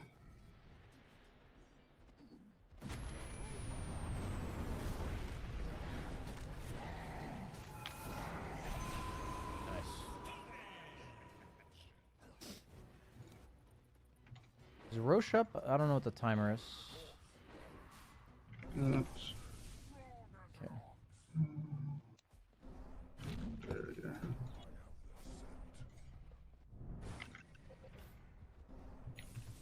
You can put the smoke in your backpack. Axe is kind of in. Might need to help him out here. Yeah, but I'm looking for the draw. There she is. Okay, nice, nice, nice. Good target select. Very nice.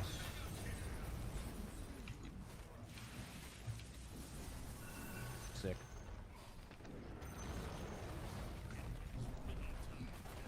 Well, at this point, I'm mostly looking for the backline, or if the carry is a squishy one like draw, just go for it. No, that was good target selection. That was good patience. The fact that I told you to do something and you still had the confidence to do that, that just means it's really solidified for you, which is good.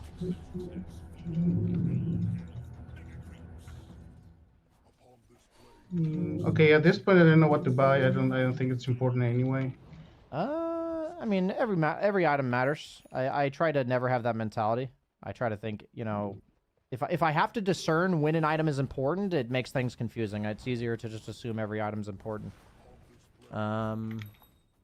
So, I mean, Shard's always solid, I feel like. You could go AC if you want to go a bigger item.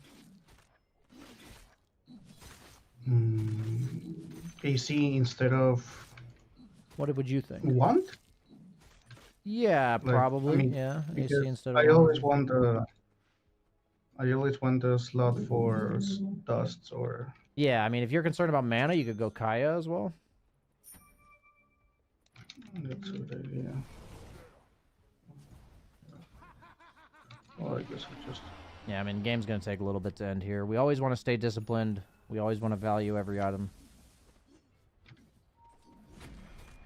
Roche is up, I think. So you can call your team to go Roche, I think, if they are willing. Yep. check it for him. So as long as you're like, this axe is like the Broodmother equivalent of last game. Like without that guy, I don't want to do anything. But if my team's gonna end without that, that's fine. Well, Looks like, they just forfeit the game. yeah, looks like the enemy's done. But the situation where I talked about your initiator being like AFK on the map, it happened sometimes this game. Yeah. Okay, so before I go into any summary of the game or any recap or things I want to make sure I mentioned, I would love to hear from you any thoughts you have about that experience. Takeaways, good, bad.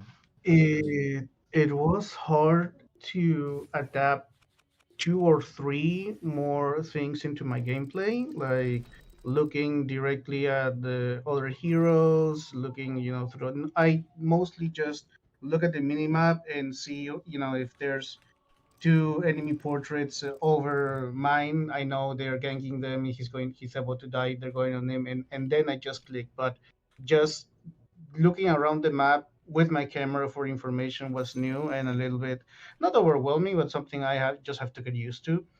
Yeah, In absolutely. terms of smoking, it was eye opening, maybe because I was stuck into the legend bracket for a bit. I'm not used to people reacting to my smokes and actually doing what I say when I draw a line or Mm. something like that, but they did. um, and that's maybe why I didn't smoke, because I was really, really stuck into the Archon and Legend bracket. Then I took it a little bit more seriously, and maybe in like, I don't know, 3 months or 6 months, I came into Divine. Mm. Um, That's a big climb. so yeah, I started editing for all these coaches, so I took something out of it, like for Mm. Balloon, Dubu, Torte, and all of those. So when you look at that video for hours and hours when you're editing, you tend to get something out of it. So I just applied it and climbed. And then Mm, it was also different that I didn't really charge as much into lanes.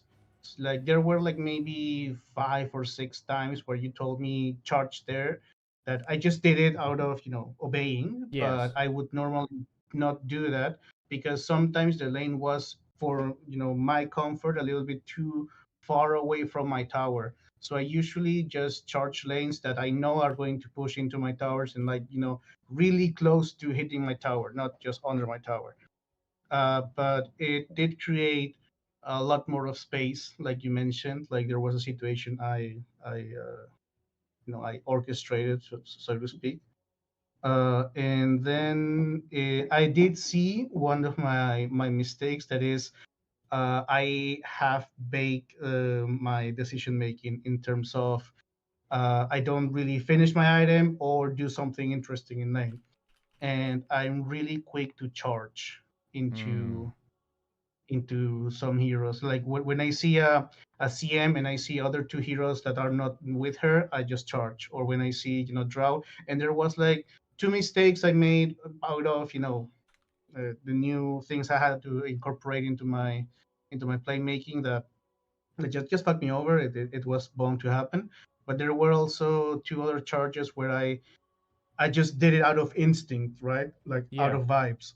Mm. And it didn't work out 2 times. It did work out like 3 or 4 times when you told me, do this, and I already clicked the charge and something, good came out of it. Mm. Okay. Cool, man. Is there anything else you'd like to say?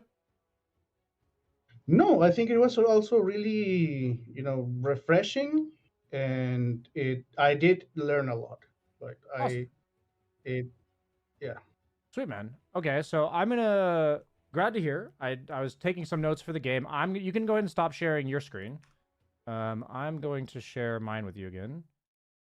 Okay. What we added this month, and what because I had felt like it was necessary, is just like a 10 to 15 minute recap of your experience in that game, and then going over some stuff in the game. So, here's your folder, by the way. I don't know if you can see it anywhere, but I'll send it to you in private DM.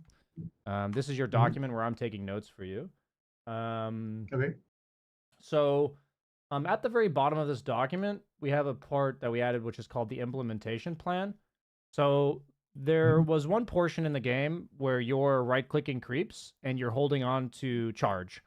And so there's a great way to practice this situation for yourself, which is to go into a private lobby. I mean, you could do it in CS Trainer as well, but here's what I would want you to do, actually. So one of the parts of the implementation plan is I usually like to give somebody 1 or 2 drills that I think would really have impact on what they're doing. So you did talk about, like, it felt like you had to look around the map a lot more. I actually meant to go full lobby. You want to look around the map a lot more. Was there something I said specifically? Like, was I telling you to look around the map more? I actually don't know. What was I doing that indicated that to you? Was I actually just explicitly telling you to look around the map? You were telling me, show me axe, show me cling, show me Okay. his eye, Gotcha. show Gotcha. me. Okay.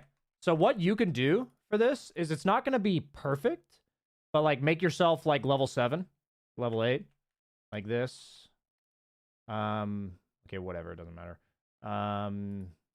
And you just do this. You click the range creep and look around. And you come back to the lane. You like click this creep and then you look around. And then you click this creep and you like look around. Like you can actually CS trainer practicing like noticing how long you have between creeps where you're not missing them. So we can just like, you know, teleport ourselves here and do the same thing. So it's just like you can go here and just like look here. Because like the goal while I'm doing this is to not miss creeps and also be attacking. That means I'm pushing the creep wave, but I'm not missing creeps. So like I'm doing this. So what I'm doing here is I'm trying to help you train in CS Trainer that you don't like. Okay, how do I explain this? Right now, I can assess when the next creep's going to die, right? So because this creep's not getting hit, I'm like, oh, I've got 5 seconds. So I do this, and then I just look around. And then I come back to the lane. And then I kill this, and then I kill this, and I'm like, oh, I've got 5 seconds again. And then I come back, you know? So this is like a really good exercise, I think, for someone like you who's playing Spear Breaker. And there's going to be times where we need to farm, and we know that our team might be fighting, and we just do this. And we're not missing creeps in the meantime. So what the 2 things you were doing, and we're going to show you in the game, is that you weren't right-clicking the creeps a lot. Like, of the time, like, there was some downtime where you weren't right-clicking, and then you were struggling to look around the map and do this. Does this drill kind of make sense to you of the use that it'll have for you and how to execute it? Yes, it does. Okay. It's something I worked on a little while ago, and it really helped me, because what you're training is how long you have before your hero needs to do something again. So you're like, okay, a good rule of thumb is to just hit the range creep first, because that pushes the lane, and that creep is usually not getting hit by anything, so you're not going to like have to time it. You just do this and this. So this is a drill I think would have a large impact for you on every support, but it's like ultra important on Spear Breaker. So that's one thing. I'll show you quickly in the game. Can you actually send me that ID, please? Yeah, sure. The game you just played. Give me a second. This is the one. Discord. Where's the speech bubble? There it is. Yeah. I'll send it in Dojo and private. Okay. Yeah, I got it. Okay. So in the document, I gave you 6 potential roles in the game according to Spear Breaker. Okay. So I wrote down, like, what is your role in the game? I put chaos/forcing reactions. So that was what I was getting you to do. There is some reason you don't want to fight. Like, that's really all that takes. There's just some reason. Like, your axe is dead, your guy needs BKB. There's some reason you don't want to fight. Spear Breaker, one of the best things you can do is create some chaos on the map and force reactions. Counter Initiate is another one that's more like, I was trying to tell you, you forced a bunch of reactions, now sit behind the clinks to try to help him. Yeah. On Spear Breaker, this is often after you have forced a reaction. So somewhere. But not always. Scouting is another one. And so like this operates on the strength of bulldoze. In the given game, like if they have a bunch of Yules or purges, like you'll be bad at scouting. But like in terms of the smoke itself, I wanted you to give a lot more information to your teammate. And any hero that it seems like the heroes you play, other than maybe Pudge, like Bounty Hunter, Spear Breaker, and even Wind Ranger, these can be like pretty good scouting, like gank tanking type of heroes. So that's probably very relevant for you. Ganking and smoking. So we're going to talk about the few moments in this game where you smoked, and I want to give you hopefully a better glimpse of why those are correct moments to smoke. Okay. If we can help you understand that, that's way better. Go ahead. Okay, what I usually do instead of looking around the map with my camera is I just hold the Alt key and I see the HP bar of my teammates. And if I see one of their HP bar going, I see them. I look at the minimap, I look at the hero icons, and I, have an idea of what's happening. Then I hit Alt, see the HP bar, and if it's moving around, like okay, they're trading, and then I just charge into them. And that's what I've been doing. I'm going to obviously do the drill and evolve like that, but that's what I've been vibing so far. And then I usually ward way more than in this game. Like on those downtimes where I'm not charging into a lane and creating chaos like I did in this game.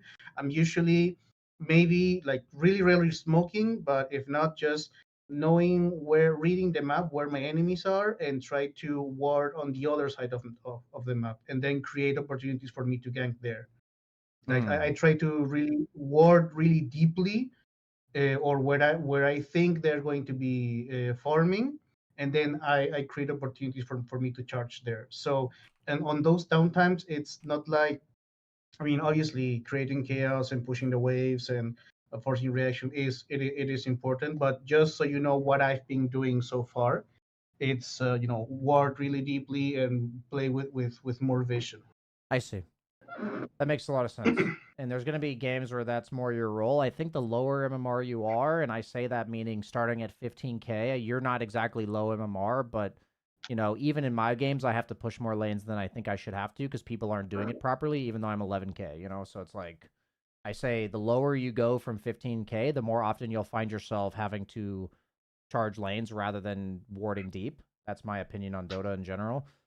Because warding is important, but lanes are the ultimate source of vision, generally speaking, because creeps just give you vision. But everything you said, I'd like to be clear. The last thing I want to do is make it sound like I don't think you're doing anything well. Like, I do hear what you're saying, and I'm thinking, like, you're getting a lot of information from checking the minimap and checking hero bars. That's great. And you already said, like, you are going to work on expanding this. I would just like to illuminate the fact that the thing that I went in depth with you on during the Pudge replay, where when you hook this guy, what happens? Like, what is the other guy thinking? I'm making a video about this eventually. I need to gather more examples. But this is body language of Dota 2 is like the video type I want to make. Yeah, right? exactly. So the reason why we need to look around the map more than just minimap is you can see the quote-unquote body language of what your teammate is doing. Is this guy farming jungle with blink and full HP? Or is he like, 100 HP, dying to neutrals trying to recover in the game?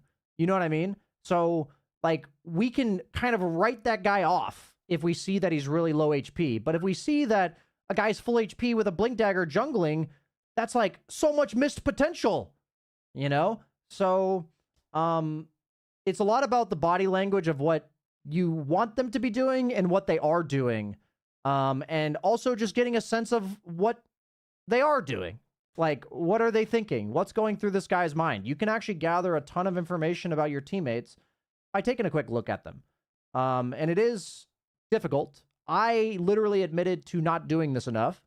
But I think it's really powerful I think it also makes Dota more interesting to think how much body language, like when I talk to people about this, they're like, oh yeah, like I know what that guy's going to do, but you never think about it. You never think like, why'd the guy commit when I hooked? I just wanted to harass.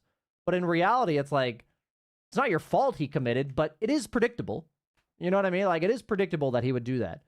And so it's a very layered thing, but I find it very interesting. So I just want to highlight that I think you're doing a lot of good things to gather information. but there's always going to be room for growth, and that's good. So when you Yes. dragged creeps here, I wanted to touch on this real quick. There's two choices to be made when dragging creeps. Are you pulling it this direction, or are you pulling it this direction? This one will usually cost you more HP, but you'll be able to get the creeps right here. This one will save you HP, but you'll have to like do this or like wait for the next wave. So this one's like higher cost, higher payoff compared to this one, right? So you chose the one that, like, at the end of the day, there's so many things that go into this. I probably would have chosen this one in this given game, and that's why I wanted you to fly yourself a salve, because just anticipate taking a lot of damage and getting the creeps all the way back here. But that's just a judgment call you're going to have to make. It's better for the creeps to be here than it is for them to be here, but it costs more HP to get them there. So, trade-offs.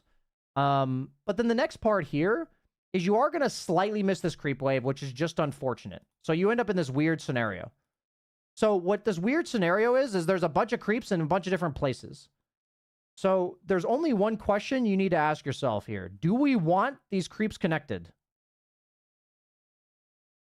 So in the game, I wasn't prepared to coach you on this, so I gave you some bad advice in the game.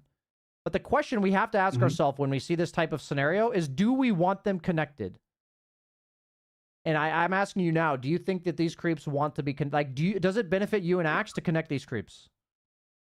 No, I don't think so. Okay. I agree with you. Generally, if you're the team dragging, it's not going to benefit you. But sometimes it does. But it's important to ask. And, I think the reason why is because they harass you a lot better than you harass them. So, yes. So we don't want it connected. So ideally in this spot, we'd be like, oh, we don't want to connect the creeps. Then you would let your range creep die off, which isn't even that bad. And then you'd like loop them back around to here. Is what you would want to do here. But as long as you answer the question when you get in these super chaotic scenarios, because there's so many things to think about, just boil it down to, do I want to connect them? And then go from there. So I told you to connect the creeps back because I wasn't prepared for this.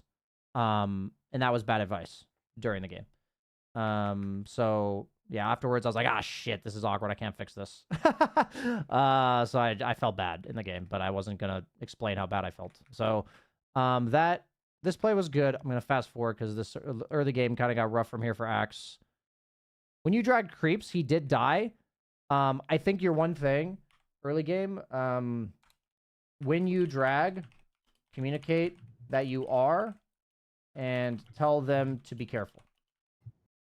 Because it's another thing where, as somebody at my bracket, I'm going to have a lot of fours that do this. So I'm going to be more aware that they're cutting, and I'm going to be less likely to die. But even sometimes I die. And I'm at least emotionally intelligent enough to know it's not your fault. Do you know what I mean? Yes. I'm not the guy that says, what the fuck are you doing over there? I'm like, I should have noticed. But in reality, in an ideal world, you do communicate it. Because if there's anything that we're doing in the game that could get our teammates killed, it's good that we know this and we do communicate it. So I think a great takeaway from you, because I know you don't use your mic very much, is to maybe just choose 2 or 3 things that you're going to communicate to your teammates. Smoking, lane cutting, and like one other thing. And you can lean away from the rest of the game. You don't have to say too much. So we don't want to like make you go from communicating not very much at all to like you feel the need to communicate everything.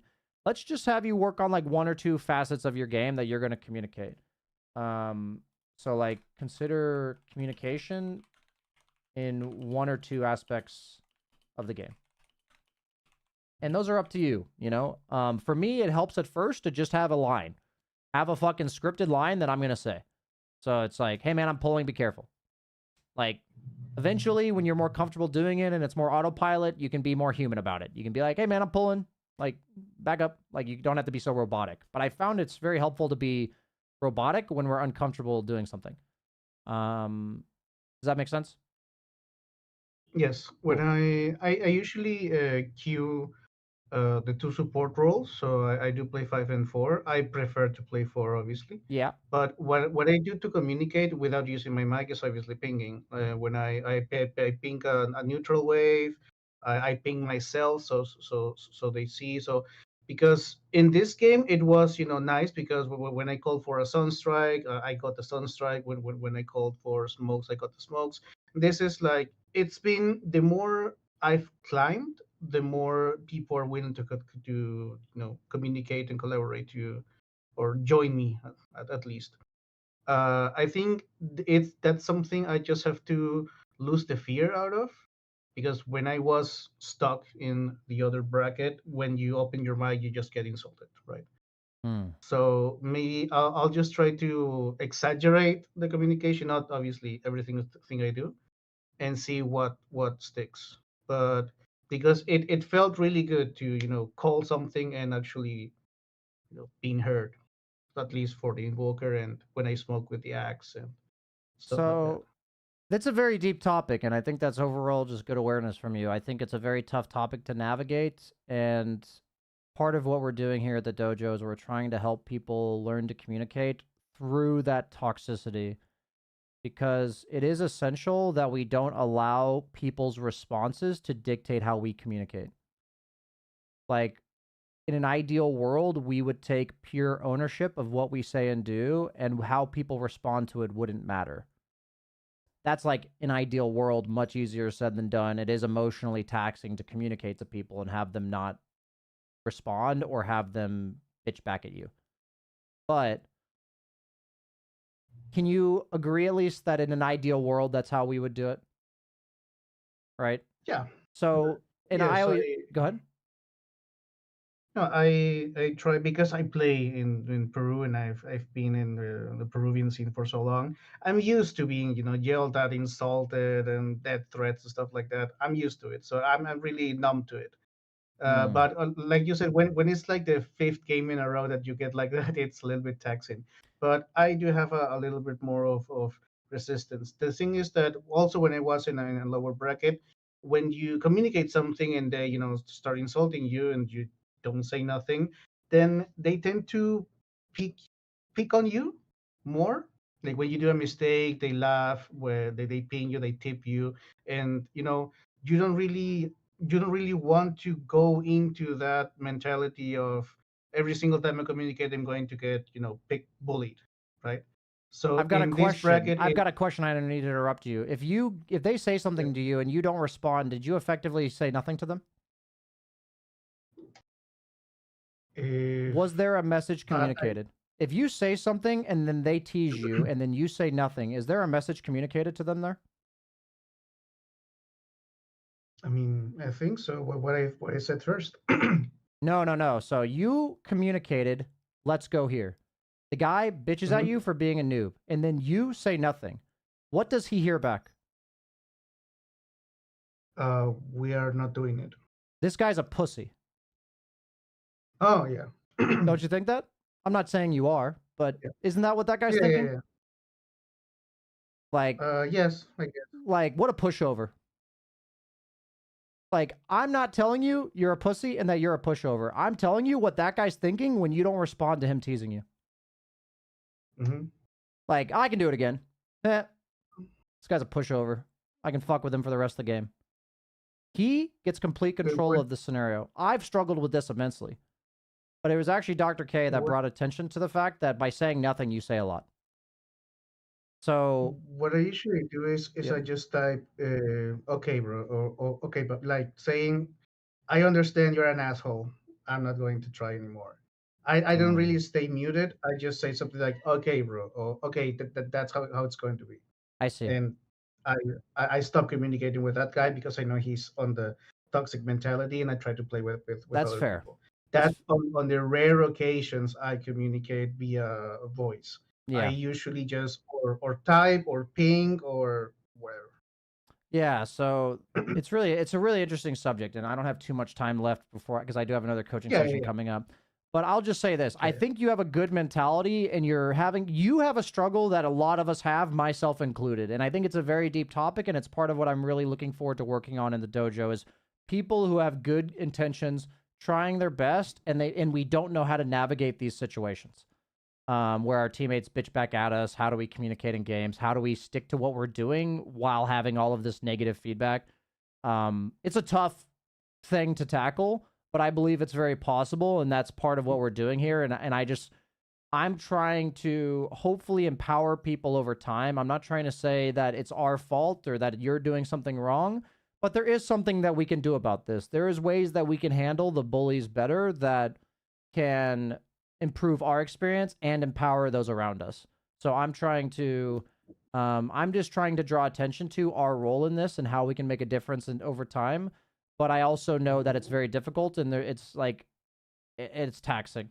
So I'll wrap that up there, but I think you have a good mindset on your head, on your shoulders. So I don't want to talk too much about it. I want to make sure I get to these. I enjoy this conversation. I could have it for a really long time, but let's focus. Make sure you get your takeaways, and we'll call it good. Is this portion here? Is the part that I wanted you to CS trainer for? Like getting in the habit of just hitting this creep and then looking here.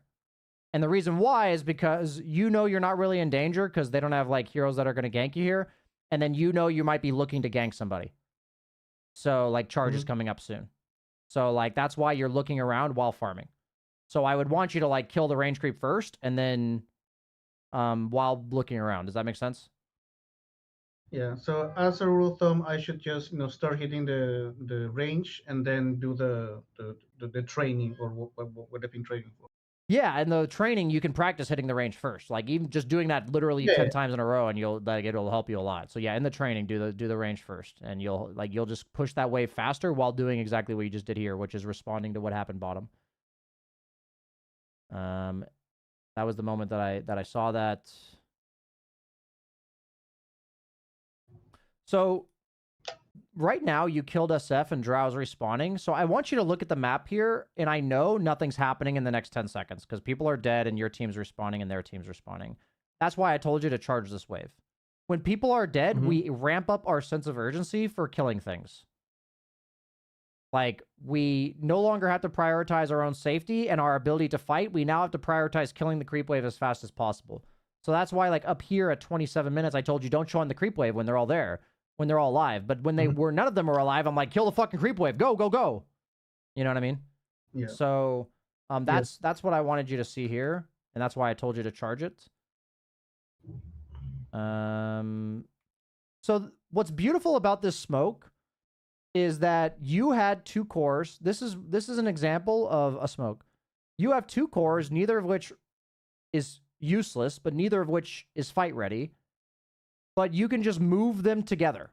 That's what we're doing here. We're just like, Icy Axe up there. We're like stuck behind our tier 2. This sucks.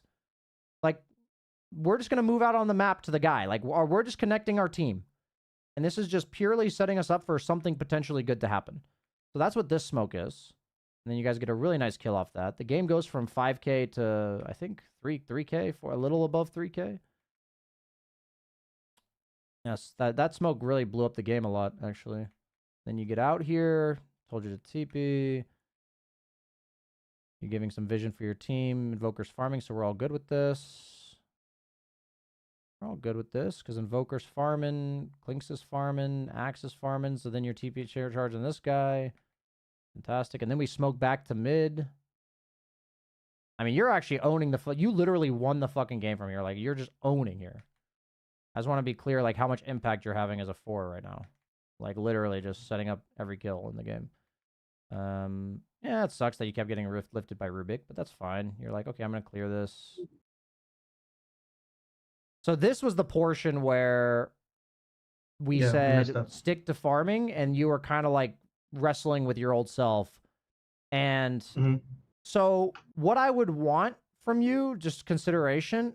to consider in your communication things is to communicate when you're farming, because as support, that's not very often.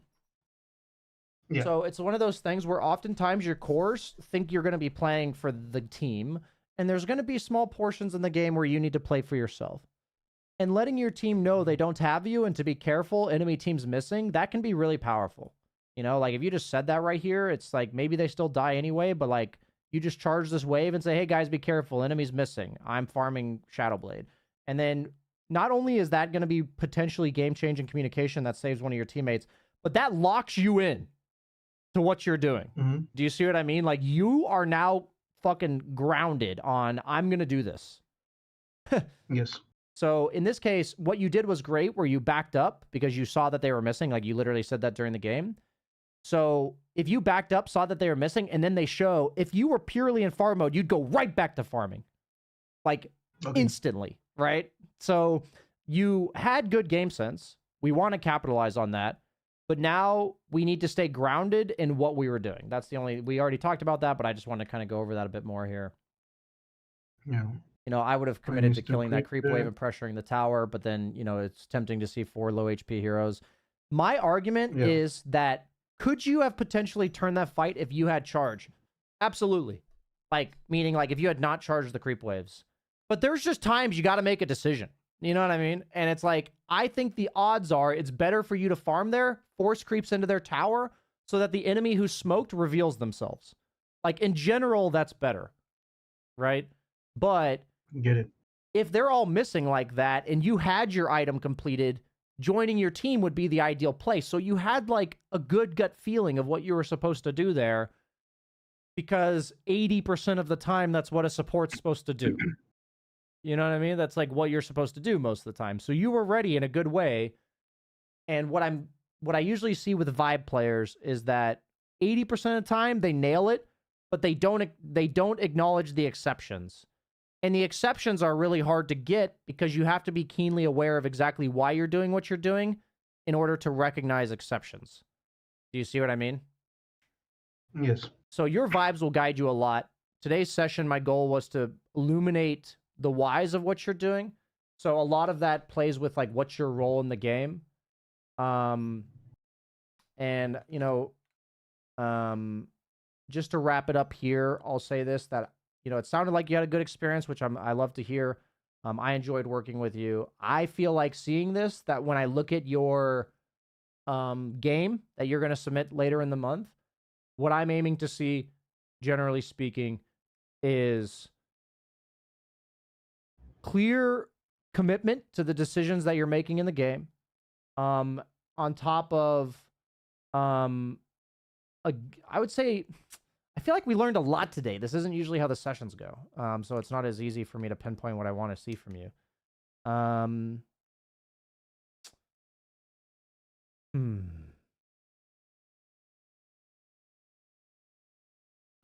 Well, I'd say is communication, using more smokes, and committing to the timings I need to get. Like when I was close to Shadowblade, and looking around the map more. So it's like more map vision because I have the awareness.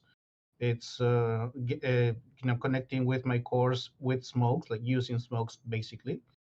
And what was, oh well, understanding what my role is in lane, or my role is in every minute of the game, because like I said, I have like a script in the first minutes, right? Yeah. What I would have done if I wasn't in a coaching session was level 2 gank mid, get a kill, and then level 3 4 5 still constantly gank mid, maybe push a little bit top. I wouldn't be in lane basically at all. But and then, you know, get out of the kills a snowball in that fashion. But I think this is more, this way of you know, playing my Spirit Breaker is more grounded, and it is less risky, or it has less opportunities of backfiring, because if I just end up only ganking and ganking and ganking, and depending on my skill to have successful ganks, if I mess up twice, I don't have a game, because I've not been pushing, I'm not giving information, I'm not farming. So Okay. maybe I'd say, I don't know what my net worth was at the end, but I think it what you might said have is, been. I'm going to interrupt you here. So I think what you said is a really good summary that displays you understand what we are going for today. I think if you're gaining awareness of why you're doing what you're doing, then you're going to be able to use your vibes, but then recognize when your instinct is not, it's like the 20% that's not the time to be ganking, the 20% of the time that you are supposed to be laning on a hero like Spirit Breaker. We're helping you identify the exceptions to the vibing that you do, that you kind of autopilot through. But that vibing is very strong because majority of the time it is correct, and that's why you're 5,300 MMR. Like, so we don't want to stop you from vibing, but we want to draw attention and awareness to what your vibing exactly means, helping you identify when the small portions of the game where you're not supposed to be doing that. And so it will create more dynamic nature to your gameplay. More adjustments will be made from game to game. And I think you'll be able to open up a lot more game plans and options for your heroes. Knowing that you're really good at understanding what your hero wants to do, and there's just X percentage of the time where you can't do that. And you have other jobs in the game. That's so what I'll just be looking for when I'm watching you is how you're adjusting to stimuli in the game, because I think your baseline is good. It's just when things get a little weird, you don't tend to adjust. So we want to see how you do that. Does that sound good? Yes. Cool, man. Awesome. Then I'm going to wrap it up there. I enjoyed this. Have a good one, dude. I'll see you later. Okay, well, thank you very much. See Thank ya. you, Zippo. Okay, we're going to wrap that up there. We have another coaching session here. Give me 2 seconds, guys.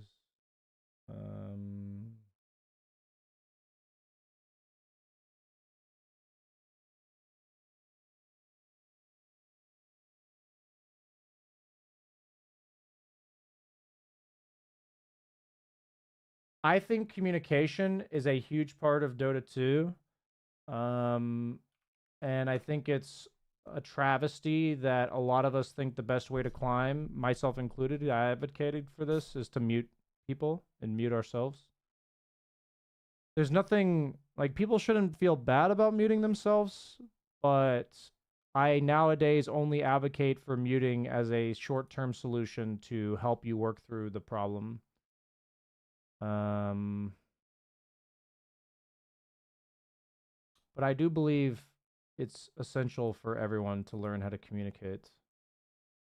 But it's not easy, and I don't expect everyone to do it. And, yeah. But it is part of what we're doing at the dojo. I think if you're not interested in learning how to communicate, maybe the dojo is not the best place for you. It's not something you have to fix instantly, but I think it's something you have to care to be better at. Is perma-mute enemies fine in your opinion? Yeah, I'd say perma-muting enemies is fine. You don't have to work with enemies.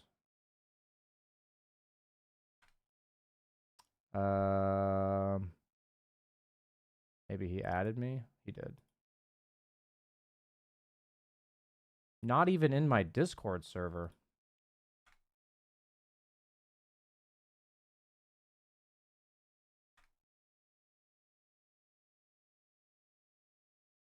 How do you handle lose streaks?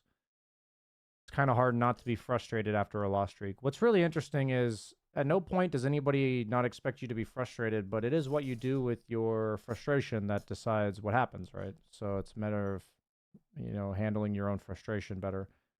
Give me 2 minutes. I grab a drink.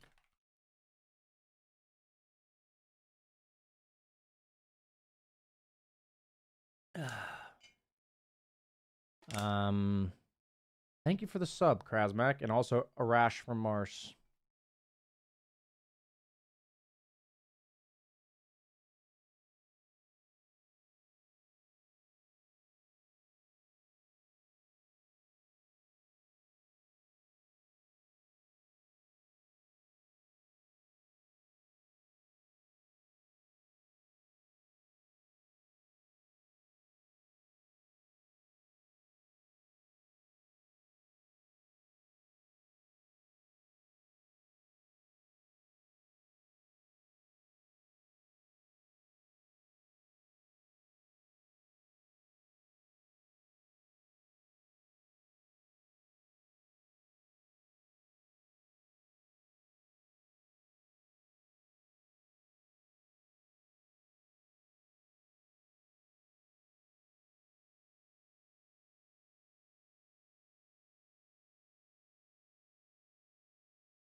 I did. Hey man, how you doing? I'm doing good. How about yourself? Yeah, not too bad, dude. Not too bad. Uh, not bad at all.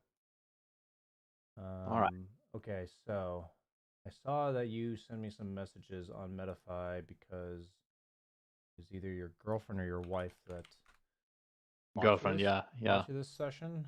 Um, and you wanted to answer the onboarding questions of sorts. Of course, For me. happy to chat about it live too, if you Yeah. prefer. Yeah, no, we always do. They just help give me a starter point. So you're a three position, I am, yeah. 3.6K. Yes. And you've been playing on and off since the release of Dota 2. And you said depends on how much you're playing, depends on your job. You're 32, but you'd say on average about 10 hours. Um, your goals for the session. You feel like your laning fundamentals are quite strong compared to rating. I think my struggle is more in the mid game, where to play on the map, whether to show on waves, when to play with the team, when to focus on getting my timings. As a result, I feel like pretty much every game I have some number of unnecessary deaths, preventing me from truly snowballing and extending the game. Okay. Would you like to elaborate on any of that? Mm, no, I think just my background. I used to be a Heroes of New Earth player for the longest time since that game released in 2009. And then I switched to Dota, I think it was like 2 years ago, something like that. Hmm. So I have been playing Dota on and off, but all in all, I'm only at like 1.2K matches. I calibrated at Crusader 3, I think it was, and then I climbed up into Ancient 2, I think was my highest rating. Then I went on a lost streak, and I'm now back in Legend. Hmm. Why did your girlfriend get you this coaching session? She's a gamer as I am, and coaching is something that I've considered in the past, but never sort of treated myself to. Hmm. And she's getting into Dota because she knows that I love it. And I mentioned your name and how you do coaching, and she just scheduled it without me knowing about it. Cool. So I'm super excited. Sounds like a keeper. When are you proposing? I'm kidding. But yeah, man, no. Sounds good, man. So, if you could describe what like success for this coaching session looks like to you, like how you feel or what you think coming out of the session, what would it be? I think where I'm currently at, I feel like I'm almost unconsciously incompetent, if that makes Mm. sense. Mm. I don't really know what it is I'm doing wrong. I can obviously tell that, I should be looking at the minimap more. And sometimes I get this feeling like I see a wave and I want to clear it, I want to push it out, but I realize, this is risky. But I end up doing it anyway, and then I feed, and then I'm not really happy with myself. Mm. Um, because I think my main goal for the session is for you to help me identify why I end up feeding in the mid game and like what actionable steps, if any, I could take Sure. to prevent that. Cool, man. Okay. You got some replay IDs for me? I do. I prepped two of them. Very Since it good. is Christmas time, one of them is before 7.4. Um, so I prepped one The game only where I rule won. of the replays is they have to be less than a week old. Yeah, Okay. yeah, and I think they both are Okay. basically like give or take a few days. If it's Um, 8 days, I can't watch it. That's the problem. Like I'm not oh, trying. I'm not being oh, like stickler. I like literally, you can't actually watch it. yeah, like I literally can't download the replay. All right, I got you. Let's Yeah, I'm start with not the like one it's not I like a played. rule of mine. It's like I actually just can't. All right, so one of the ones I prepped is older than a week, but I'll find another one. Let's Okay, start with this one then that I played sure. yesterday. This game went quite well, I think. We won it. I was playing Necrophos, um, One of my favorites. but I love myself in Necro 3. I think the laning phase went well. I think the game overall went well. But seeing the stats, I'm still at 6 deaths in this game. So I do feel like this could have been a stomp, basically. So even though we did end up winning, my team were flaming me during some points of the game of like not playing with a team or whatever.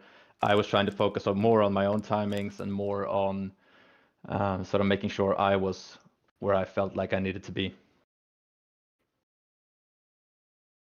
Gotcha. I'm just gonna fast forward through the laning stage generally.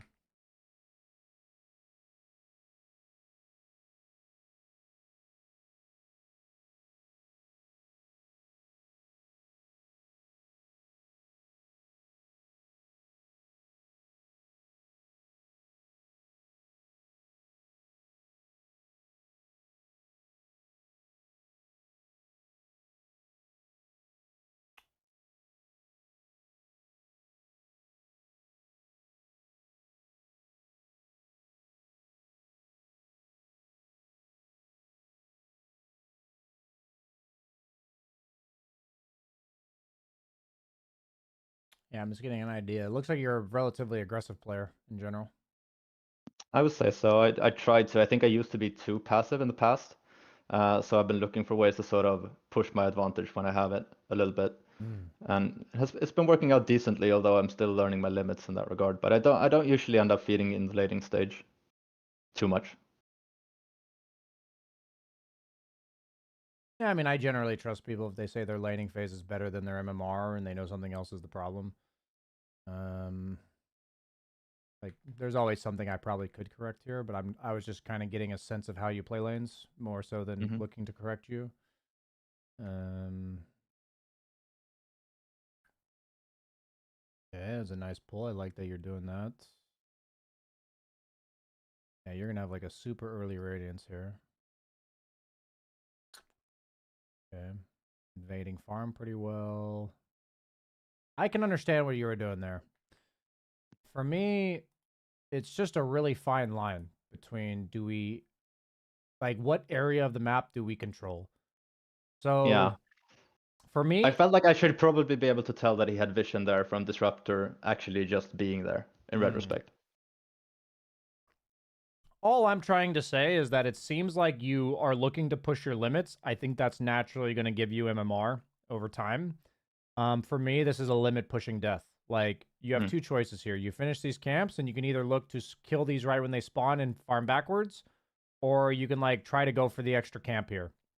And it's a close call. Like, in this game, you're against Disruptor, and you're 300 gold off of Disruptor, a very strong catch hero, is why I mentioned Disruptor. You're 400 gold off of your big item. So perhaps this is fine if you just finished your evasion talisman. So it's like 8 minutes into the game, you're not sitting on an extra 3k gold.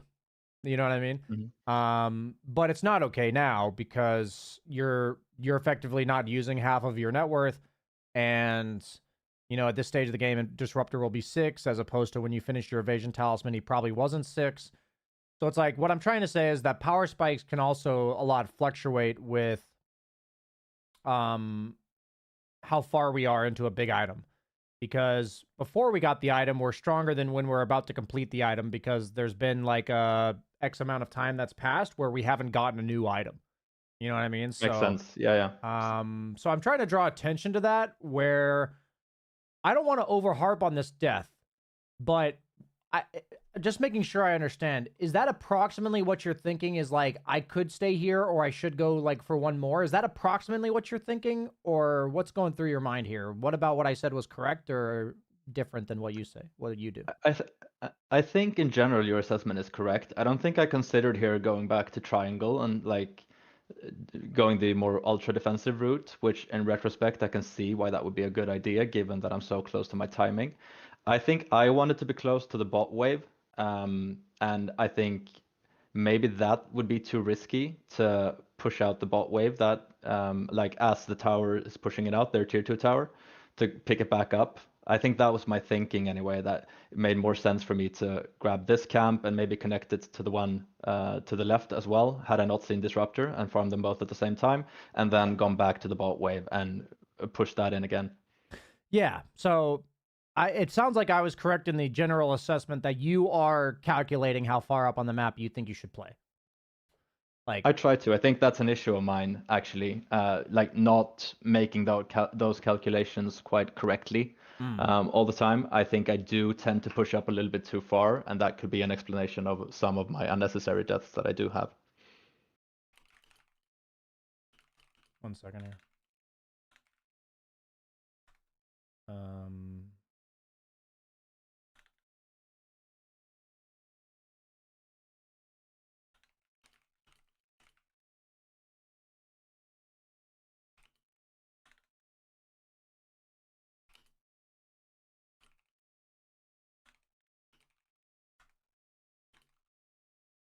Okay. So the first 15 minutes or so of a session for me is I'm always kind of like dialing in what I think I need to help you on. So sounds like you're calculating things. It sounds like you're pushing limits. These are all good things. These are all very good things. These are oftentimes things I have to teach people. So you're ahead of the ball game on that one.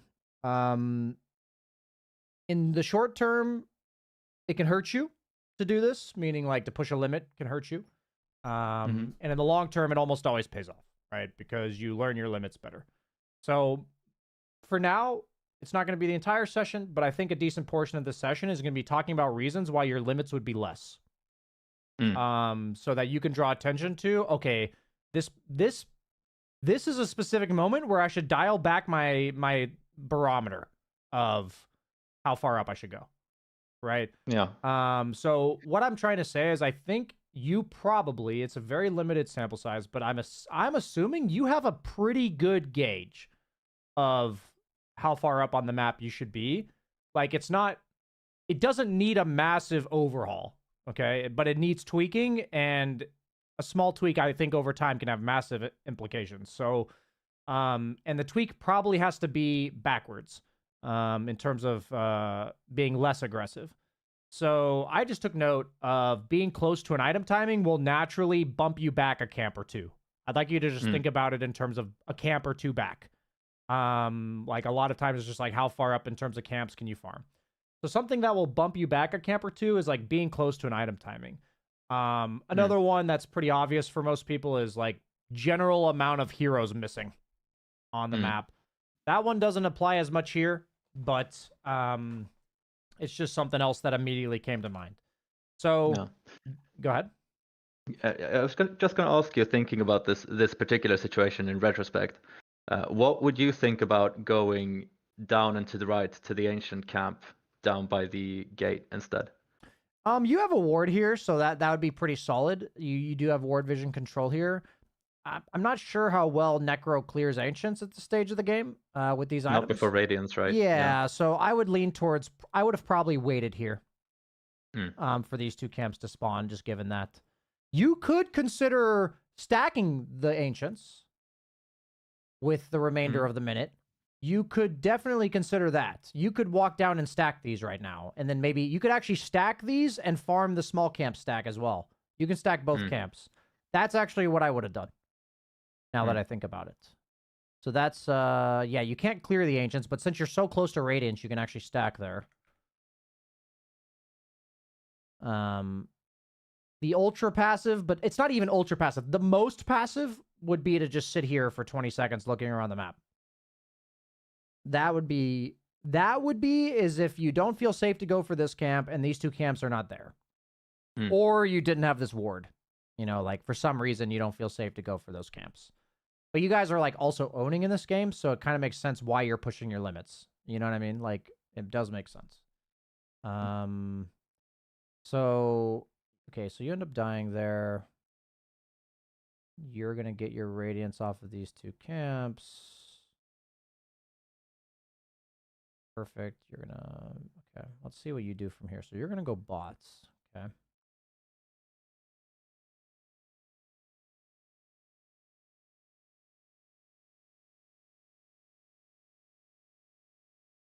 Okay, very standard Necro stuff. Okay, so you're going to start up... I mean, generally speaking, I like how aggressive you are on the map. I can tell why you like Necro. You like to walk at places. You're going to TP to... Oh, you get canceled. Okay. Yeah, so you are like ultra aggressive with your farm.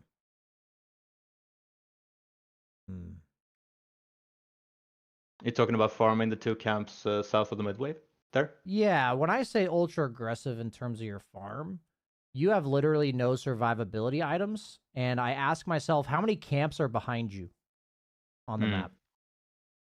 That's how aggressive you're being. Like on a scale of 1 to 10, how many camps are behind you? So for me, Boots of Travel Necro is I'm allowed to farm wherever I want, and I can connect to fights. That's what this means for me. The item after Boots of Travel should be an item that keeps me alive so that I can do what you're doing. Does that make sense? Yeah, makes sense. So you So you would advocate for me after I get my bots, play more safely until I get my survivability item. yes, 100%. Yeah. Where on the map can I farm and still have impact is a question. So for bots, that amps that up a lot. That's why bots on Necro are good. Because otherwise you like have to be waddling around with your team. You're fucking slow as shit.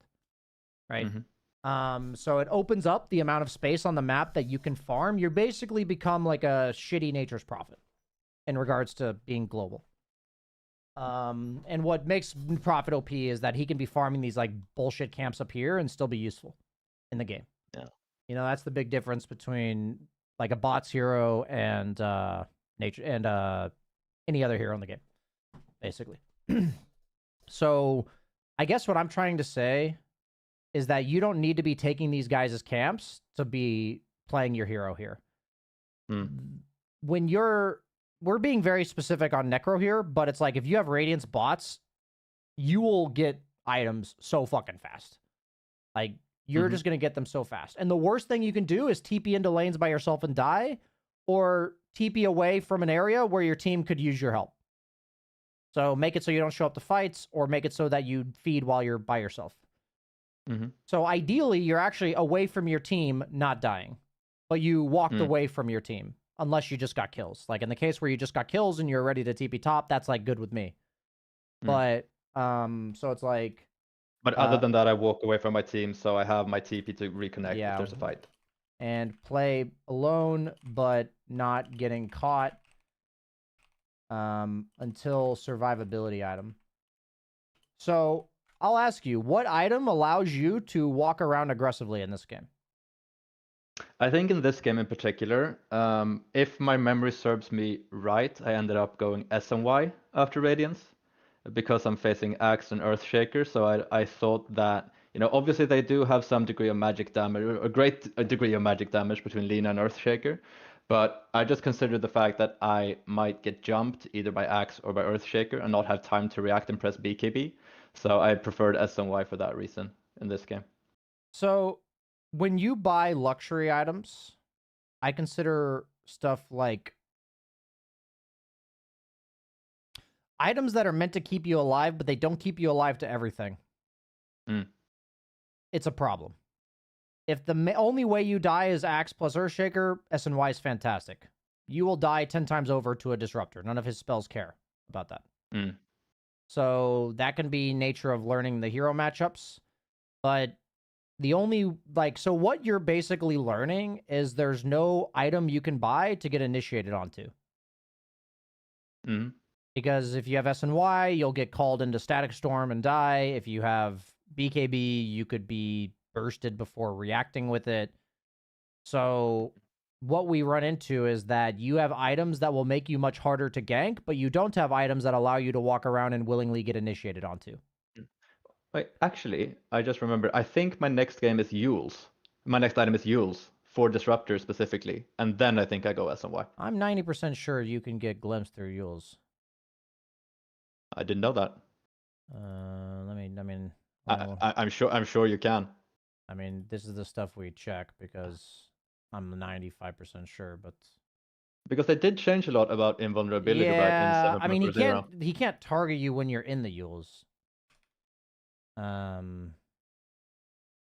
You can shard dodge glimpse, but it's not reliable.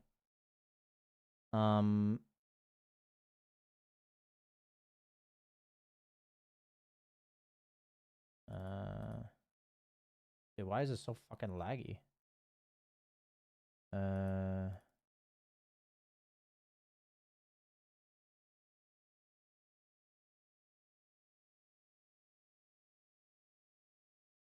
my god.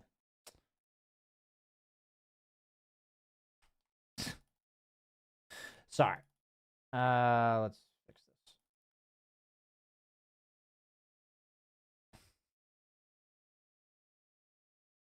Oh my god. Yeah, okay. Can't dodge. You're right. You can't use dodge glyphs. Okay, I was just confirming. I'm like, I don't know, but you never fucking know anymore. They change interactions all the time.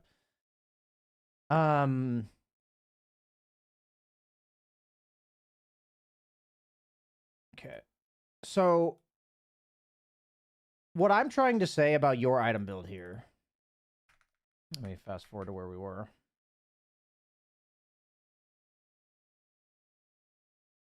$16x should get us there pretty quick. You are currently in... this is the question I've been asking people. Who's the point of contact on your team right now? As in who should get initiated on, ideally? It can be in the form of initiation or initiating, depending on the situation in the game. So you guys are up by 4K, for instance. Yeah, but so like, who would I ideally like to initiate the fight or be initiated on? Exactly. Yeah. I would say probably Pudge. Okay. Would be my my go-to, Pudge or Tree. Totally. So with that in mind, anytime that you as a Necro walk into the fight after Pudge has started the fight, it's probably going to be good. Notice that that's what happened here. Pudge started a fight mid. You showed up too late. Fucked him up.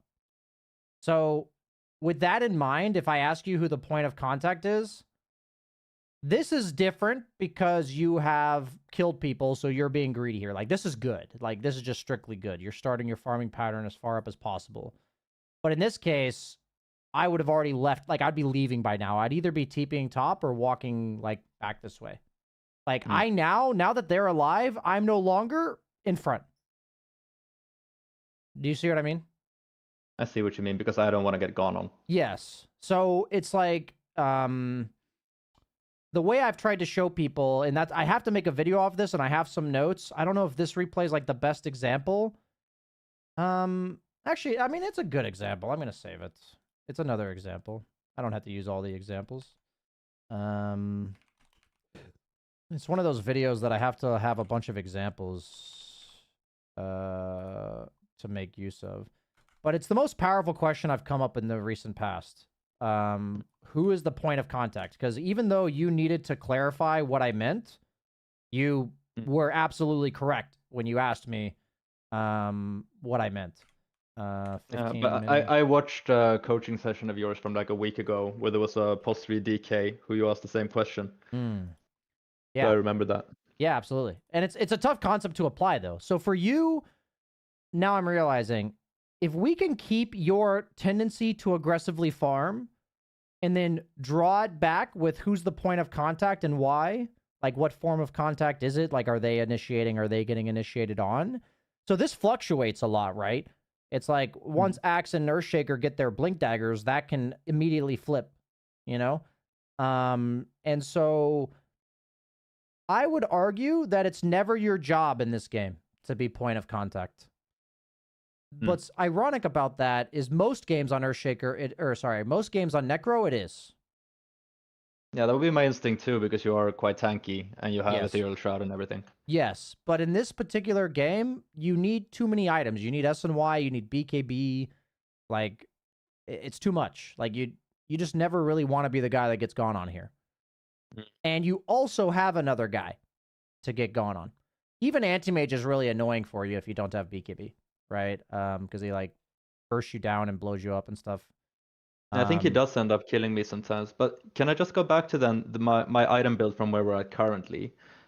So regardless of whether I end up going SNY or Yules in this specific game, because I remember I did think that my next item should be a survivability item, and I was thinking on it, and that's why I ended up going SNY.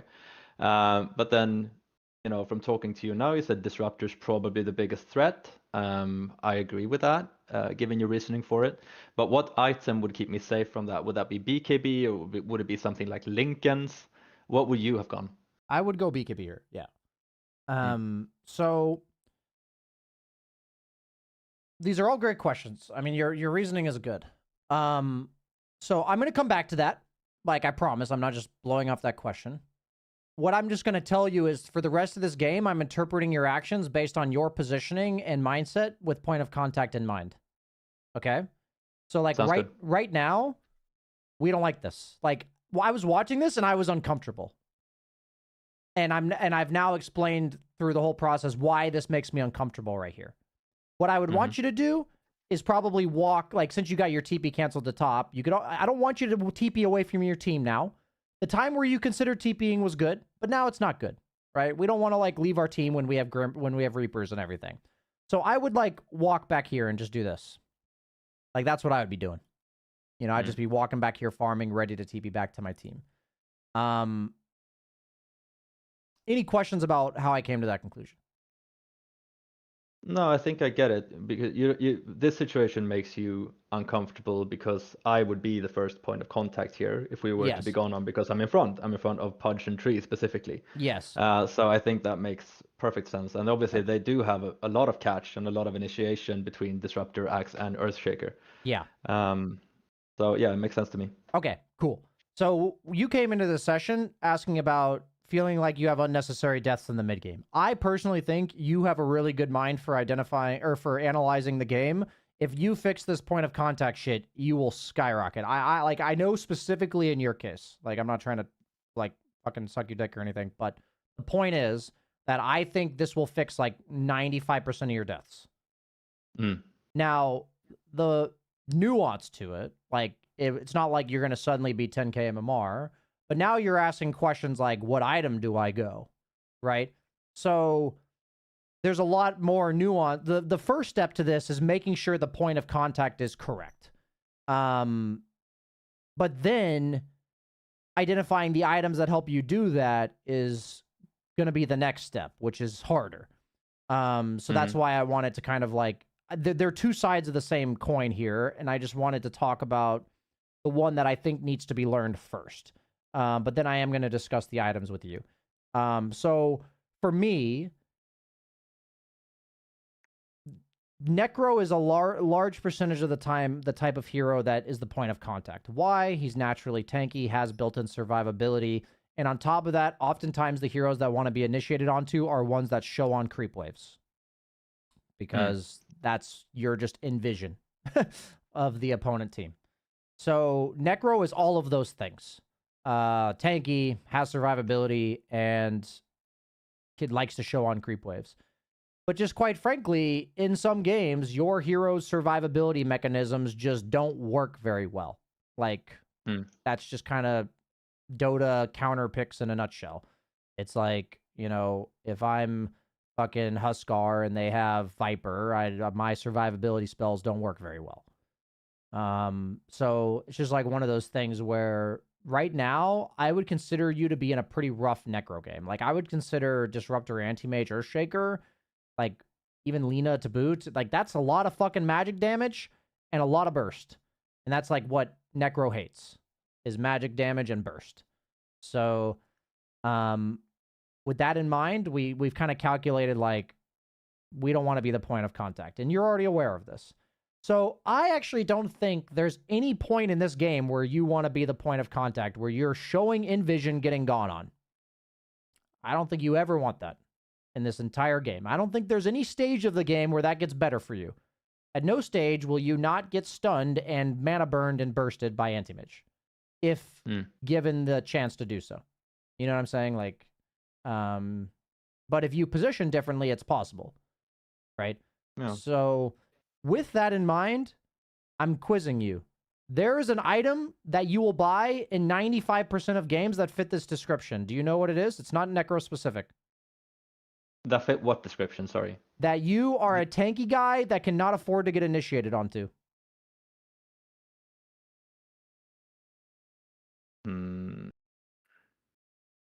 Just trying to think of my hero pool and what item that could be. So what do tanky guys generally want in a fight? What do they want to be doing? Where do they want to be? In the front. Okay. So other words, they want to be in the fray. But they don't want to get gone on. I would say Blink. Boom! Nailed it. Yeah. Tanky guy that doesn't want to get initiated on. Blink. So, I already know pregame I'm buying a Blink in this game. So, if I know I'm buying a Blink, I need to ask myself, what prevents me from blinking in and dying? I need to have something I press when I blink that I don't die. BKB. Boom. But it's like every game is going to be a bit different. Could be Yule's, could be Lotus, could be Lincoln's, could be... I mean, Lincoln's is less likely, but it could be. Shiva's, you know? There's options. But yeah, so coming to the conclusion that you need to buy a blink, I think you could apply this in all your future games. I'm a tanky guy, and I can't afford to be point of contact. Because so that's the reasoning behind you knowing, like, even in the beginning of the game, that you're gonna get a blink. Yes. Is from the point of contact reasoning. Yes.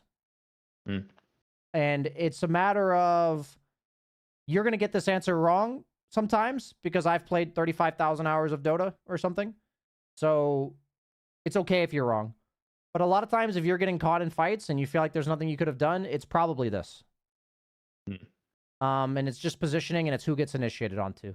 And so what we can then do is assess all of your positioning through this lens, right? And then we can assess all of your items through what you told me you were supposed to do. Like, you know, oh, I wanted Pudge to be point of contact. Did that make sense, the way I itemized? Did that make sense, the way I played the map? Did that make sense, my positioning in fights? You know what I mean? Yeah. I think it's something I need to get better at consciously thinking about, because I first thought of that line of thinking watching your other coaching session with the post 3 player. And, you know, this game I played yesterday, but I don't remember ever consciously thinking about the point of contact in this game specifically. Oh, I went shard, I see. Yeah. So, I'll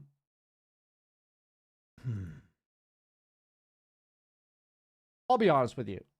I think this point of contact thing might be my best invention since Deadlight. Meaning, like, I have never found myself having to describe something more often than this. Like, using a single concept to answer so many people's questions. And for me, what's been so amazing about it for me is that it's helping me play way better, like, in my games. Because I have, like, crystallized something I've kind of known for a while, but I wasn't consistently applying. Right? So, ironically, I mean, what's beautiful about it for me, and this is just kind of like me reveling in, because it just feels good, is that if I find myself having to crystallize it for myself, what are the odds that other people understand it? Pretty low. Like, the general Dota audience. I'm sure that pro players have some version of this already. They already probably have a name for this, you know? So it's not like I invented it, but I guess I'm publicizing it because I never learned this from anyone else. But so, my point is that if I find myself having to explain it to so many of you guys, that means nobody knows it. And if I wasn't explaining it before, that means I wasn't aware enough to tell you about it. So, yeah, it's fascinating. I think for you, it's going to solve 100%, or 100%'s over-exaggerating. I think it's going to solve 90% of your deaths. And the times you die, it may not stop you from dying, but you'll understand much better why you died. Like, you die, who was point of contact, and did I want it to be me? You know, asking that question. So here, let's watch this. So Yule's, this is so funny to me because I can see the reasoning for Yule's, and I'm not even saying I wouldn't have gone it in past games. It's so obvious to me this game, I would 100% nowadays go BKB Blink Shivas. That's what I would go. But if I don't have the point of contact reference, I would not do that. Like, myself, I would not do that. I've had a tendency to always try to stay alive with utility items that are, like, not BKB. This is really interesting to me. I'm learning a lot, teaching you guys or whatever. So, okay. So in this, I think it's also because I play a lot of Axe too myself, and I know how annoying it is as an Axe player to face someone with Yules before you have BKB. Absolutely. At least in my eyes. Yeah, absolutely. So what's really interesting about this game is that I think you have a lot of times where you can stack up on the map by walking, and you're trying to TP away and getting them canceled. And the reason you're getting canceled is because you're effectively the point of contact in the positioning you're in. Before you TP, you should not be point of contact anymore. Does that make sense? It does, yeah. Yeah, so it's not a coincidence you keep randomly getting your TPs canceled.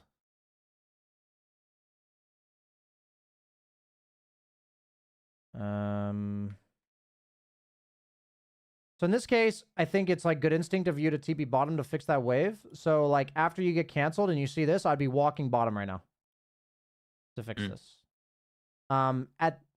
If you were fine to be point of contact, you'd cut the wave right here. Instead of doing this. You'd probably cut the wave right here and TP here. If you were fine to be point of contact. Does that make sense? It does make sense. Okay. I think I do end up cutting the wave. I can't remember. I remember doing it at some point in the game. Yeah, you don't do it here. I don't. What's really interesting, I'm now seeing it, because if you want to be point of contact, you'd want to be here and you'd want to be here. By yourself, right? But if you don't want to be point of contact, you need to fix this. You need to fix this wave. So do you go back to the tower or do you cut the wave? Oh my gosh. I am learning so much. Thanks for the teaching session here. 21 minutes. Feel free to pay me. No comment. Cut wave or TP back to fix wave. Can I ask you though about this specific scenario where the map is right now? Because I think what you're saying is, since I'm not supposed to be the point of contact, I should be walking towards my bot tier 1 basically to fix the wave. Since my or should I be TPing there? This goes back to what we said earlier. You have bots, walk away from your team. Yeah. But then I would say, obviously, we see Lina now at the bot tier 1 tower. No one else is showing on the map. They have some degree of catch. Isn't it dangerous too for me to be walking through the jungle? We have some vision, but we don't have vision closer towards where the Lina is. If I just was to walk there by myself, couldn't I just get absolutely obliterated?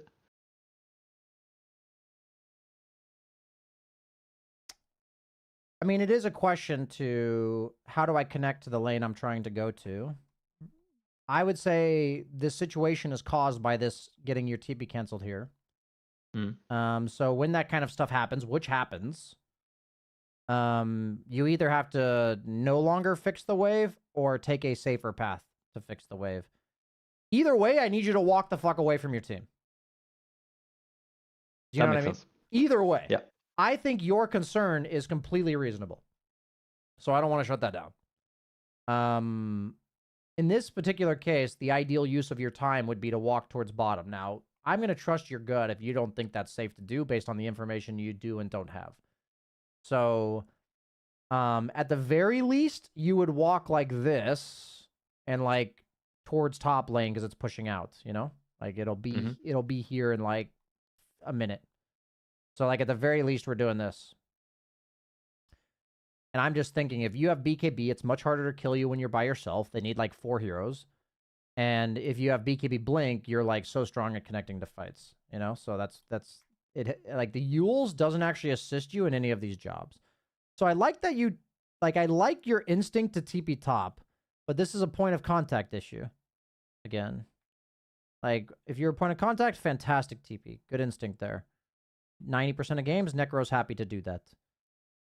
You're going to TP top, or sorry, bottom. I didn't quite know how that engagement with Pudge was going to go. I just saw him and another icon on map, so I decided to TP to sort of connect to him. Yeah, that's fine. I think that's fine. Okay, no point of contact. I would have wanted you to farm the 2 camps behind you there instead. Instead of farming the wave, or instead of going to rush? Instead of farming the wave, right? Yeah. I'd want you to TP top. Fantastic. I'd want you to farm backwards here. No. This is point of contact stuff here. Oh, no. I think I do end up dying here, yeah. Yep. See? Easy. That's a really bad death. Just like, I'm not trying to flame you. I'm saying like, No, I agree. I agree. That's what I do. Yeah, it's very costly. Like that's when stuff can snowball out of control sometimes. Like turns into 2 people dying. And the thing is, you are such a strong cleanup crew. You are so strong at that. So if you're dead, your teammates on the map are less survivable as well. So yeah, it makes like yeah. The counter initiator / fight turner is actually just as important as the point of contact guy. It makes the point of contact guy have to play like a pussy, which a lot of people won't adjust. This is really bad. That's point of contact. This is also TPing away from your team. Yeah, and then your team fights without you, it looks like. You got back. Oh, you do. Yeah. This is TPing away from your team. That's the cardinal sin that you should not do.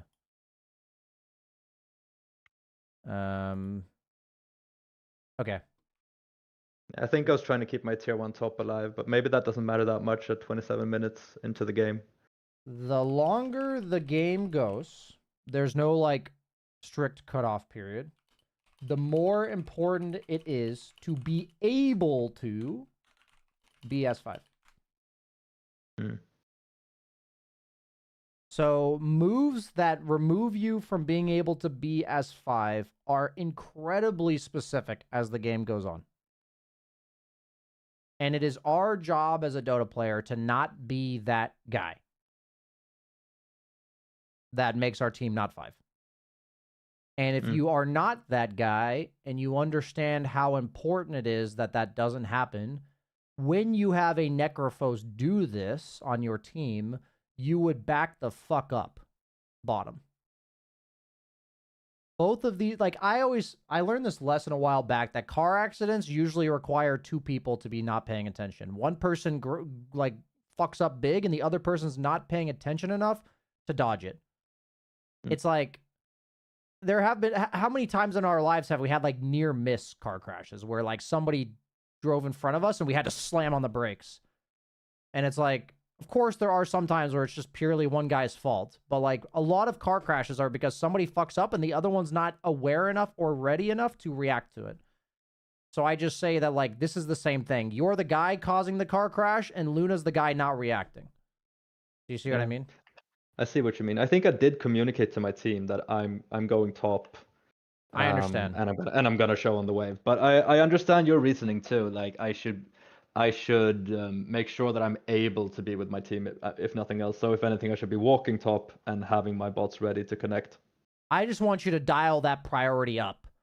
I want you to know that generally speaking, the later on in the game you go, it's good that you communicated, but that also doesn't like, it's great that we communicated, but it also doesn't like vindicate us from making a bad decision, right? And I'm not saying like you're trying to do that, but it's like, it's good that you did that. That's a great habit to get into. But that also, there are times where we're just not supposed to do it. So the idea that the longer the game goes, the less likely you are to TP away from your team is just a good mantra to go by. It's not, there's no nevers. You know what I mean? There's no nevers and there's no always, but there are general guidelines of, yes, it is 27 minutes into the game. The likelihood you TP away from your team is very low. What I would like you to think is that the majority of the game, even early on, it's not, the exception is to TP away from your team. So examples, getting kills, examples, not having cooldowns, examples, the opponent's playmaking potential guy is showing somewhere, so you don't think the opponent has a play. You know, like, you have to kind of know nothing's going to happen. And so I kind of gave you like 3 potential reasons nothing's going to happen. They're dead, their playmaker's showing, or you can't really do anything in there anyways because you don't have cooldowns or whatever. So those are examples. Any questions on that? No, makes sense. Sweet. So yeah, I see what you're trying to do. We want to get you walking away. If you walked away from your team, maybe 5 more times this game, we'd be much better off. Unfortunately, we didn't get him there. Huh. It's funny. Classic, not committing enough heroes to kill Necro.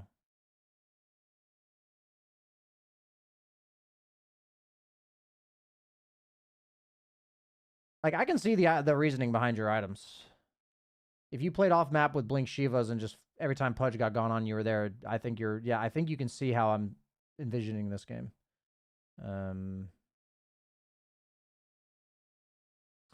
Yeah.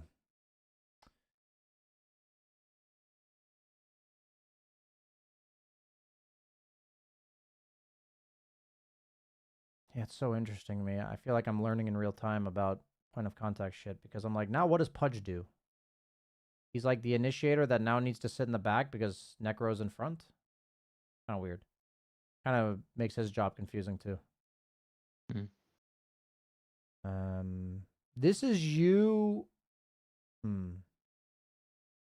I like your items considering what you think your job in this game is. To be honest. So I'll give you that. As in, if my job is to be the point of contact guy. Yes, exactly. Like, I can see what you're going for.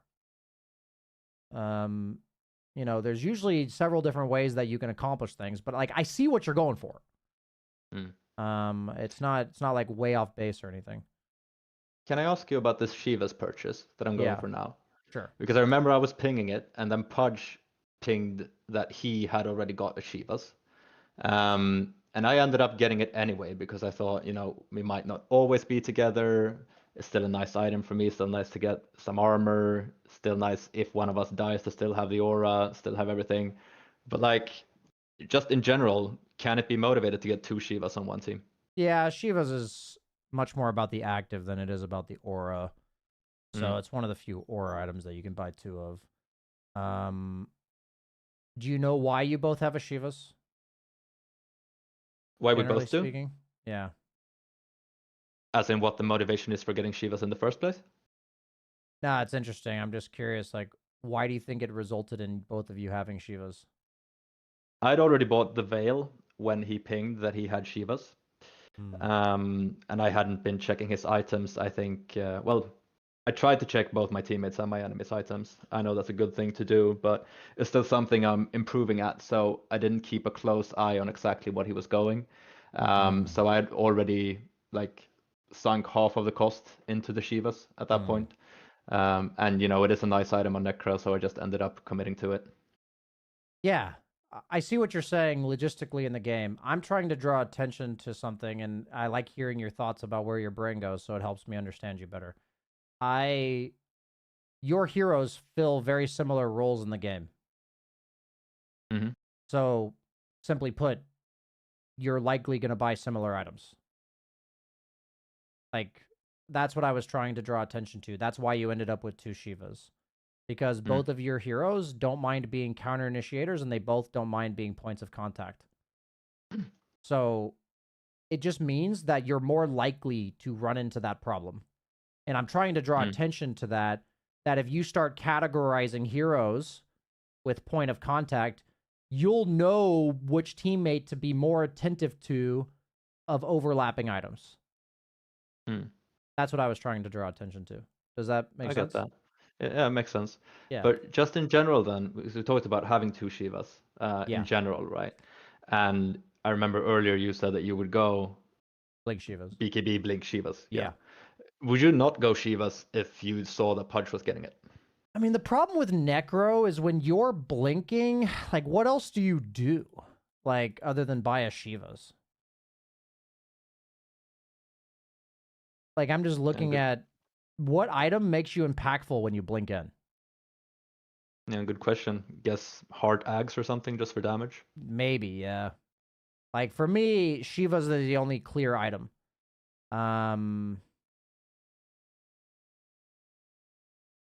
I mean, another route that could be fun would be, like, Dagon Conda or something. That could be kind of fun. Or, like, Conda Sheep or something. With the idea to burst anti-mage. It's not that it's good, I'm just thinking out loud. But, like, for me, it's the clear item that you would go in order to play your hero. And that's why it's more like... Shiva's is just a really strong item in general, and it's not an item that gets wasted to have 2 of them.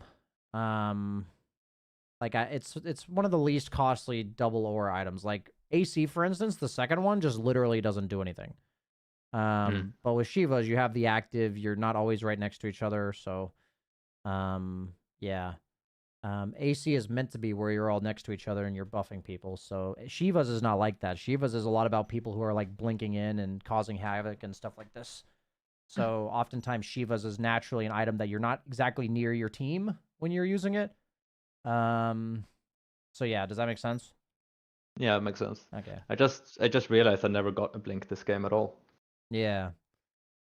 Yeah, I guess for me, like the main thing was it's not about not building a sheet. Like if you need it, if you understand your job in the game and he buys a Shivas too, fine, it's whatever. You know? As long as you are clearly understanding your job, playing into the job you thought you had, I think this is a good build.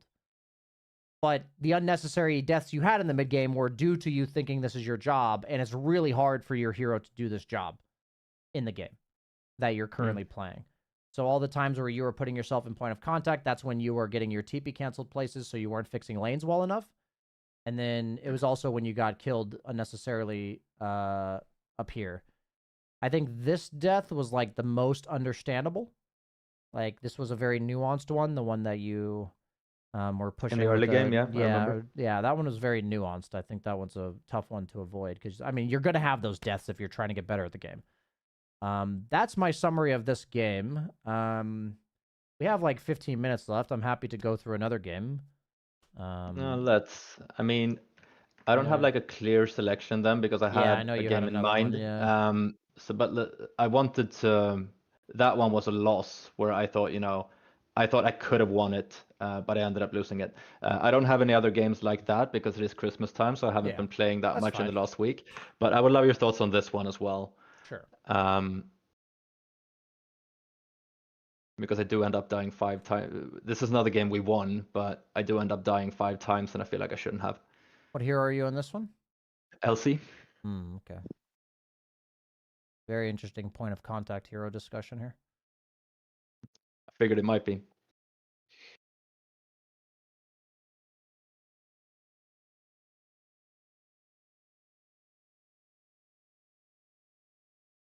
Okay.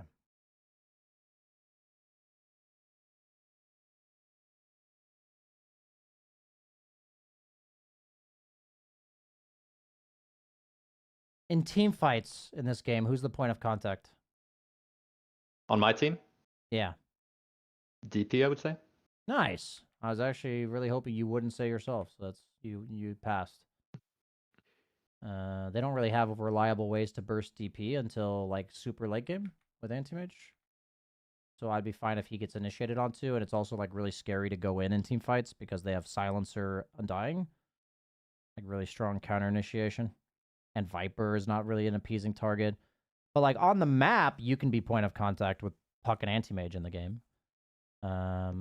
So it's like a key distinction of different states of the game can infer different or imply different points of contact.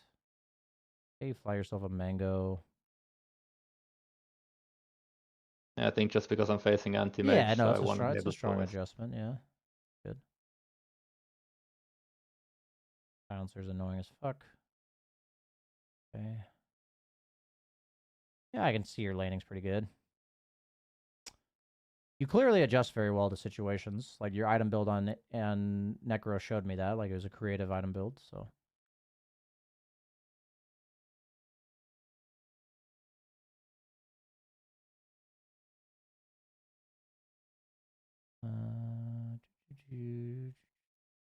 Just zooming.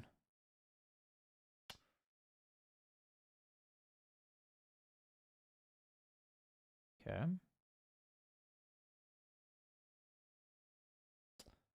I don't see you checking other lanes very often. I will say that much. Like it's a telltale sign if you're okay. You do look now. That's good. I think on Elsie in particular, I find it quite hard to rotate before I have duel. Although I do have duel now, but like throughout the laning phase earlier. Yeah. It's more like, is my PA going to be under a lot of pressure? Yes. Rather than looking to rotate. Because if you see your PA's absolutely dumpstered and she's like jungling over here, you'll be less aggressive up here. That's what I mean. because it's very much easier for them to bring like 4 heroes to your lane and not care. So a lot of times it's like you'll probably have a good sense of like, I should stay top, like good matchup against Anti-Mage. I can't really duel Viper or Puck right now before Blink, and so but then you want to know what's going to happen in your lane, so you can look around the map to have a better idea of who's going to show up here. Can be very useful.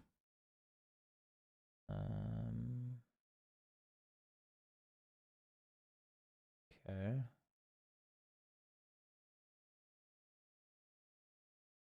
Nice. Okay.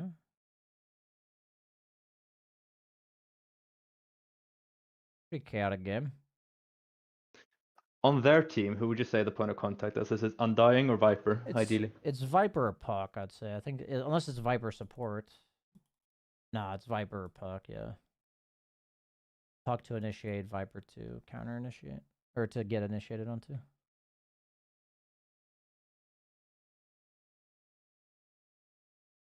Okay.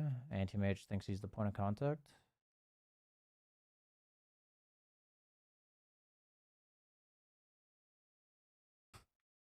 Okay.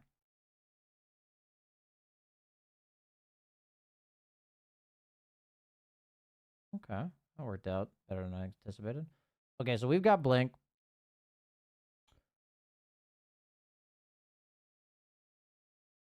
You're gonna smoke.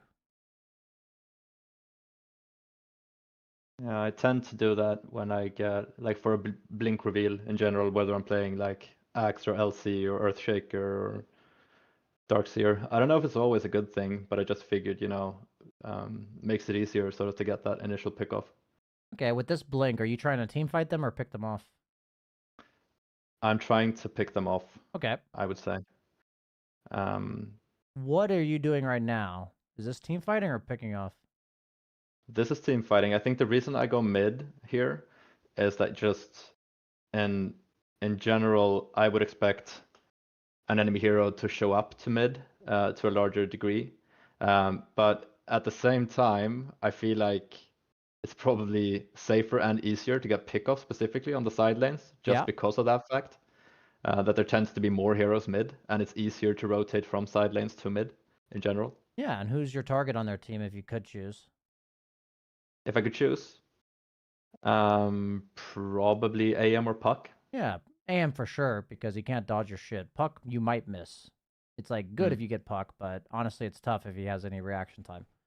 So, I asked the question: are you going for a pick off or team fighting? Who's your target? Where's that hero likely to be? And then I asked, why are you here? Right? Like Anti-Mage is not going to defend mid tower. So it just depends on who your target is, you know.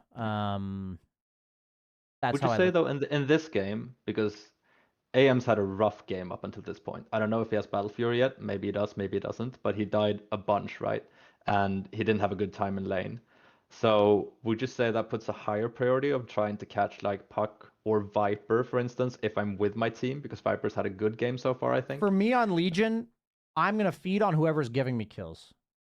Like, I don't fucking care. If you're a different hero, it's different, honestly. But like, the biggest part about Anti-Mage is that 95% of heroes in Dota can't solo kill him. So it's not worth chasing him around anymore when he doesn't have Battle Fury. Do you know what I mean? Yeah. But like, you can just solo kill him, and it benefits your hero immensely to solo kill people. So, and on Legion specifically, I like if I'm Earthshaker with Echo, I might just go fuck that guy up. You know? But you're super broken here because you're not a hero that can be combo broken by Silencer. Like, Earthshaker would have trouble solo killing Anti-Mage in this game because many you blink Echo, if the Silencer's ready, you're not going to kill that guy. Yeah. So, yeah, I understand your reasoning of Anti-Mage is in the dirt enough, let him go. But I also think if he's in the dirt and you're the only one having to do it, then fantastic. And I just asked the question again, are you trying to team fight or are you trying to pick people off? And you're in a position that says you're team fighting with your mid who has no ult. So for me, like, I look at, you guys are hitting a tower, like pushing a tower, pressuring a tower with a Boots of Travel mid laner that has no ult. Mm. So that's how I look at this situation. Does that make sense? Yeah, it does. Okay. We want the general position. You have a good awareness that side lanes mean pick off and mid lane means team fight. And the thing about this is great. You killed a Viper with 4 heroes, but now you don't have your spells, so they might be able to capitalize, which they do. And I want you to think that like that the net of this was a kill for kill with nothing else. No towers, no anything. Actually led to your AA being dead. It's really hard to quantify the ripple effect of plays. But I can just tell you that more often than not, if you're forcing team fights when you don't want to, what do you do after team fights? You split up. And so if you force team fights when you don't want to, that means you're going to split up when you don't want to. Like, you guys are now split up with DP having ulti. And it's like, well, that sucks. No. So that's how I kind of look at this. It's just something to think about, that there tends to be... What ends up happening most of the time is when you team fight when you're not supposed to, you split up when you're not supposed to, or vice versa, then you, like, some inefficiency has to happen to correct this shit. Like, you have to correct it, and it feels awkward. Like, it feels forced, but you actually just, like, have to do it. Fuck it, let's 5-man smoke if we're split up too much, you know? Fuck it, let's just team fight them when we don't want to. Like, because we have our ults, and we already, like, let's just linger mid with 4 heroes. I guess we should. Like, it's not good, but it's better than grouping up when you're not supposed to, then team fighting when you're not supposed to, then grouping up when you're not supposed to. Like, it really does ping pong back and forth, and it's like a metronome that naturally happens in the game of Dota 2. And if you're misaligned or miscalculated there, or if you're not on beat, if you're not on rhythm, then it's just going to keep missing. And it can be really hard to... So you kind of got to, like, stop the metronome and reset it. That's the analogy I would use for that one. Can I ask you something really quickly about what we just watched? Yeah, go ahead. Thank you. Like in the... If you rewind like a minute or so. Oh, like right here too, actually. But yeah. Like, yeah, here. What do you think about me farming this wave in particular? Like, everyone is up. I was farming the camp, so it made sense, like, to me, efficiency-wise, to shove that wave in. But I can also see how it would be risky from a point of contact perspective. I think I just wanted to create pressure on top so that someone would react so I could duel them. But how big would you say the risk of me is just getting caught there and feeding? Against their lineup, I think the risk of you getting caught and feeding is 0. Because they have no puck ulti and no Viper ulti. What matters much more to me is what it means to the opponent that you showed there. That makes sense. What does it mean to them? It means that I'm not anywhere else. That they know where I am, and they're free to take more risky farm on the map. They're free to fight my team without the risk of me being there. Did you watch the farm bot wave, for instance? Yeah, did you watch the Jenkins coaching session? No, I didn't. I watched some of it, I think, but not the full thing. It was towards the very beginning where I talked to him about, like, one of the worst things you can do on Slark is, like, fight here. He's a vision-based hero. He knows when the opponent sees him or not. So the worst thing you can do is fight here, get a kill, linger, and then fight here again. Like, because that doesn't capitalize on what Slark does. So what's the worst thing you can do showing on a hero that has kill threat?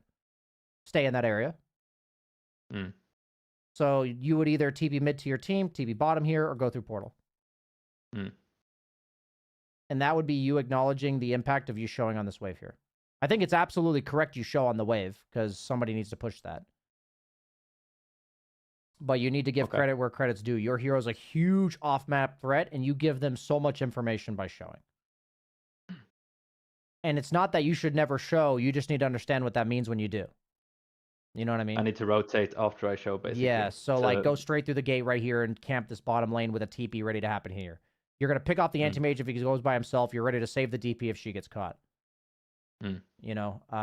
So that solves both point of contact issues. You look to initiate down here, and you look to save the guy who you don't mind getting initiated onto. That would be really good map rotation. So I'm learning a lot for myself here in the sense that like you not having a TP probably makes showing on this lane really bad, actually. I probably wouldn't show with no TP. Now that I think about it, I would just stay off map. The pressure you're creating on this tower matters less than you telling the enemy team you're there.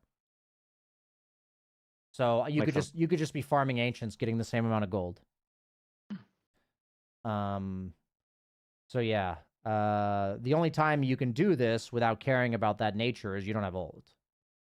Like that makes sense, right? You don't have your kill threat, so go show on some lanes if you have to.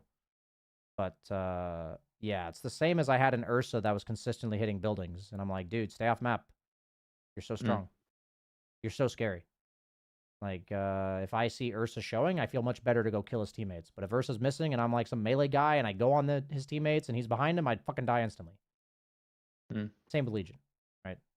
Feels really bad to go on her teammates when she's missing. And people will still do it, though. That's the beauty of it. They'll still fucking do it. So that's how we capitalize on it. Can I ask you to? I know we're wrapping up, but I want to hear your thoughts on my item build this game, because I go BKB initially after Blade Mail Blink, which I feel like is sort of standard on Legion. Sometimes I go Ags, but most of the time I go BKB. But after that, this game, I think I go Lincoln, if I'm not mistaken, for Viper ult and AM ult specifically. Obviously, Silencer could trigger it as well. But like, how would you itemize Legion this game?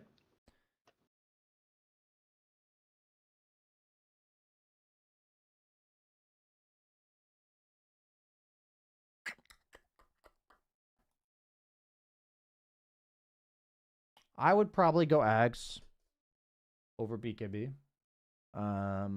Because they don't really have stuns. So like after I finish the duel, I'll probably be fine. The BKB would only really help me be able to BKB save the death profit. That's like what I think it offers to you. Through the global and everything.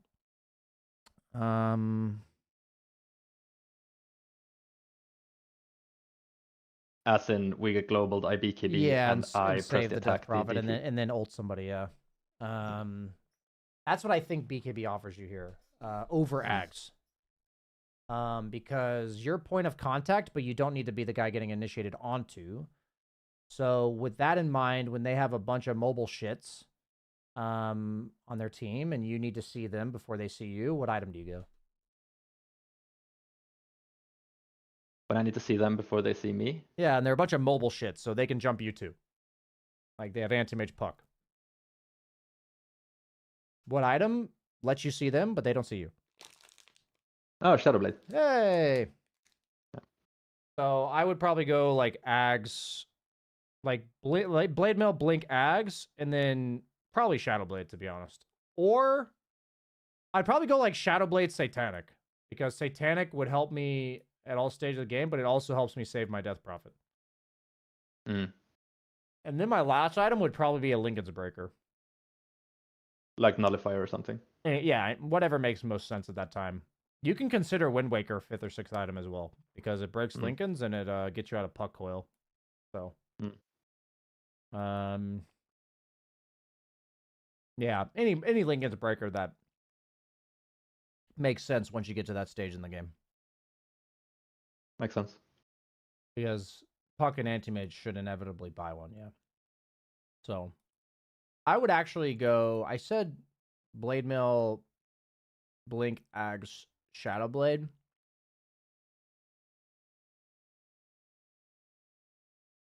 The item after Shadowblade would probably be the Lincoln's Breaker if I saw that this guy went straight Lincoln's. I wouldn't go Satanic first.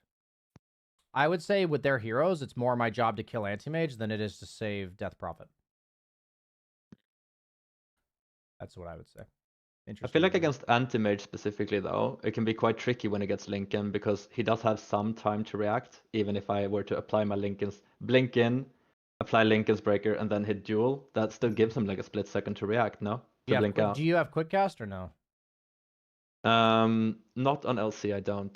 I dabble it on some heroes. I use it on Mars, for instance. I use it to make Spear Arena combo a little bit easier. But on LC I don't. Yeah, basically what I'm trying to say is, if you use Quick Cast on 1 or 2 of your item slots plus Duel, there's no way in fuck he reacts with Blink, because Blink has a cast animation. So, like, if I'm seeing this, like, in theory, you know, you would want to go into a private lobby and practice. Oops, he has a link. He doesn't have a link. You'd want to practice this, right? Like, he's not reacting to that, right? So, like, it's not even that he's not reacting to that. Like, his hero can't blink that fast, so it's not even like a reaction time. It's just like, yeah. So yeah, that is fast. This is the kind of stuff where Quick Cast can be the tiebreaker. I generally give Quick Cast as a pretty high recommendation for people.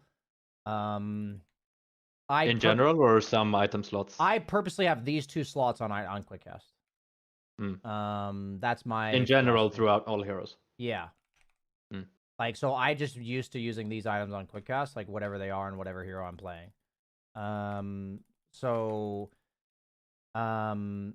You know, for me, Alt W is faster than double clicking W. So, like, because you can click both at the same time. So, like, it adds up so much. Like, fucking trying to talk to you while doing it, but like, in the past it'd be more important to W yourself ahead of time. But the point is, it's like there's just a lot you can get the habit of. I literally practiced combos on Primal Beast for like a really long time. So if you're practicing this, you can't afford to fuck it up in a game. Like, you just can't, because you go for the Lincoln's duel and you fuck it up, it's like GG. So this is the type of stuff that is great to just, you know, you can even practice if you have to buy BKB in the game. So you like are buying yourself a BKB. I'm just gonna give this guy like a bunch of hearts or something so he stops dying. You know, I buy BKB. It's like, well, oh, free spells means I can't. That means he has no cooldown on his Lincolns. Oops. Really hard without hearing anything. So it's like a little bit of practice here and there. Like, I need to practice this. I haven't played Legion much recently. But, you know, and then you can add on top of it Blade Mail. It's like, you know, you can practice this shit by yourself. It can go really fast. It's hard, though. Like, if you don't practice it. For me, with Primal, I had to do it a bunch of times to do this, you know? Yeah, I've been looking to get into Primal, but I find him quite challenging. He is. Yeah, I mean, he's a weird hero, is how I would... Oops. This is a moment where I'm actually costing myself because my blink's not on Quick Cast. If I need to, like... Yeah, that would be so much better. I've considered for so long if I should have blink on Quick Cast, and it fucked me up for so long for a while that I just stopped doing it. But yeah, I'd be a way better initiator if I had blink on Quick Cast. Fuck. Do we have time for one? Go ahead. Do we have time for like one more general question? Yeah, go ahead. I wanted to ask you about my like core ranked hero pool. Sure. And if you think there are any sort of holes in that I should fill, and if so, what hero would be good? So when I play ranked, I would say my most played heroes, if I have ranged 4, which is most of the time, are probably Earthshaker, Abaddon, and Axe. In general, if I have a melee 4, I tend to go either like, well, it depends on what the matchup is. Sometimes I go one of those either way, but I would also then consider like Necro or Viper. I'll go Necro if I have a range 4 too, sometimes depending on the matchup. But like, given those sort of 5-ish heroes, Earthshaker, Axe, Abaddon, Viper, Necro, would you say is that roundup sort of well-rounded, or do you think there's a void that I would need to fill? And if so, like, which situations would those heroes not be good? I'd give you the number one situation where none of your heroes are commit and disengage heroes. They're not like go in, go out kind of heroes. They're either in or they're out. So I think that's actually why you struggle with Primal, which makes sense. The hero like goes in, creates chaos, resets the fight, goes again. So that's the type of hero I see that you're missing. Primal Beast, Slardar, Spirit Breaker, kind kind of Night Stalker, tiny. Those would be the heroes. I think you would learn some good reset mechanics of fights and understanding when to like retreat and go back in. And that is what your lineup's missing. I don't think any of the heroes you mentioned do that. I do play a little bit of Slardar. Do you think that Okay. he's a decent choice for that? Yeah, Slardar's like super broken right now, so yeah, he's a good choice. Yeah. All right. Cool. Thank you. No problem, dude. Thanks for signing up, or I guess thanks to your girlfriend. Shout out Layla. Yep. Shout out to World's Layla. best girlfriend. World's best. Second best. I have a better. No, I'm kidding. But yeah, man. Thanks for signing up or whatever. Thanks for joining me. It was a pleasure. I enjoyed this very much. Have a good night, man. Thank you too. Let's do it again sometime. Yeah. Take care. Okay.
Okay. I guess I'll take a few minutes to talk to chat. Been some long coaching sessions. I'm pretty tired mentally, but if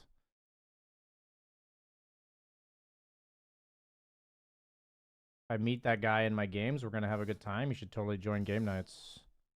I will message him actually.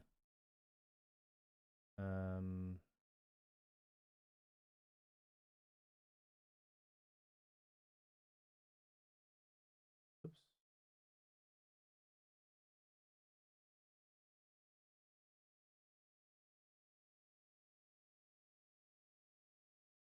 Huh.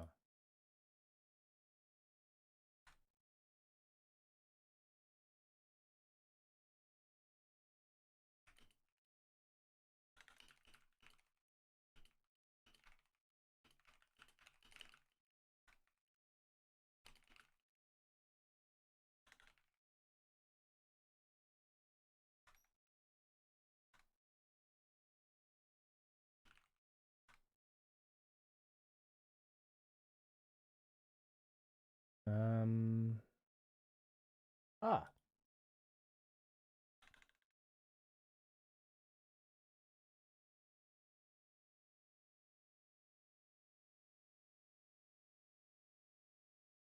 Um.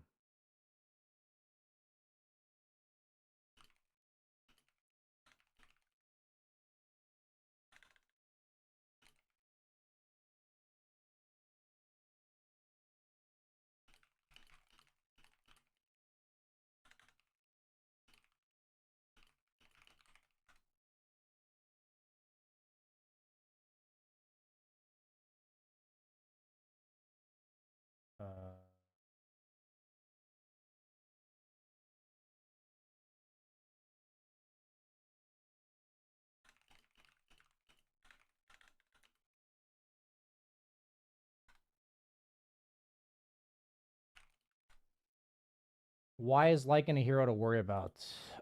This hasn't really been refreshed in a while, honestly.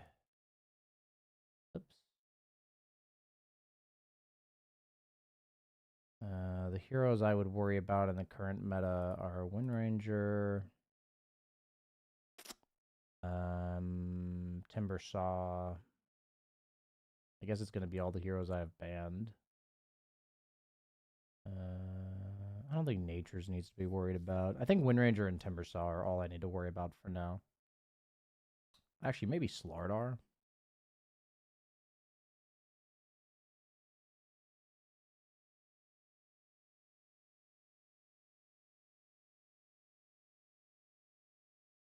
PSJ, would you coach a 0 MMR unranked turbo support dazzle game for fun? Right now, I don't tend to coach for fun. We do a lot of stuff in our community, so probably not.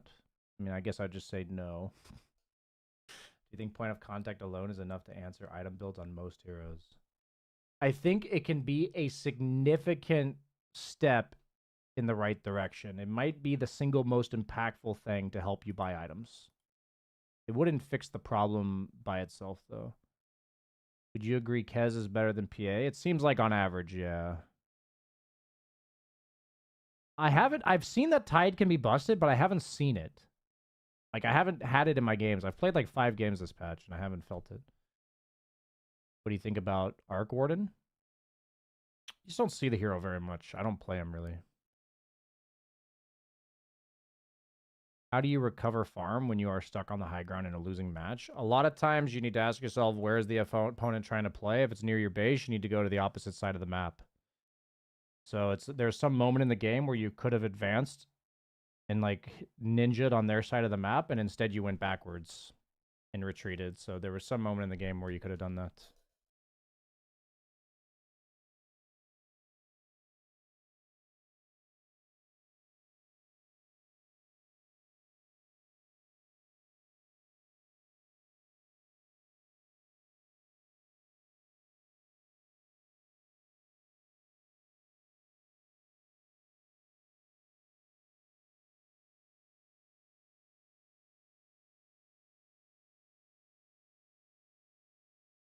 What hero should I play versus Tide and Shotgun Morph? I mean, I think the most important part about Tide is that you break him. So you either buy a Silver Edge or a Conda. So then it just comes down to the heroes you can buy. You pick that can buy these items.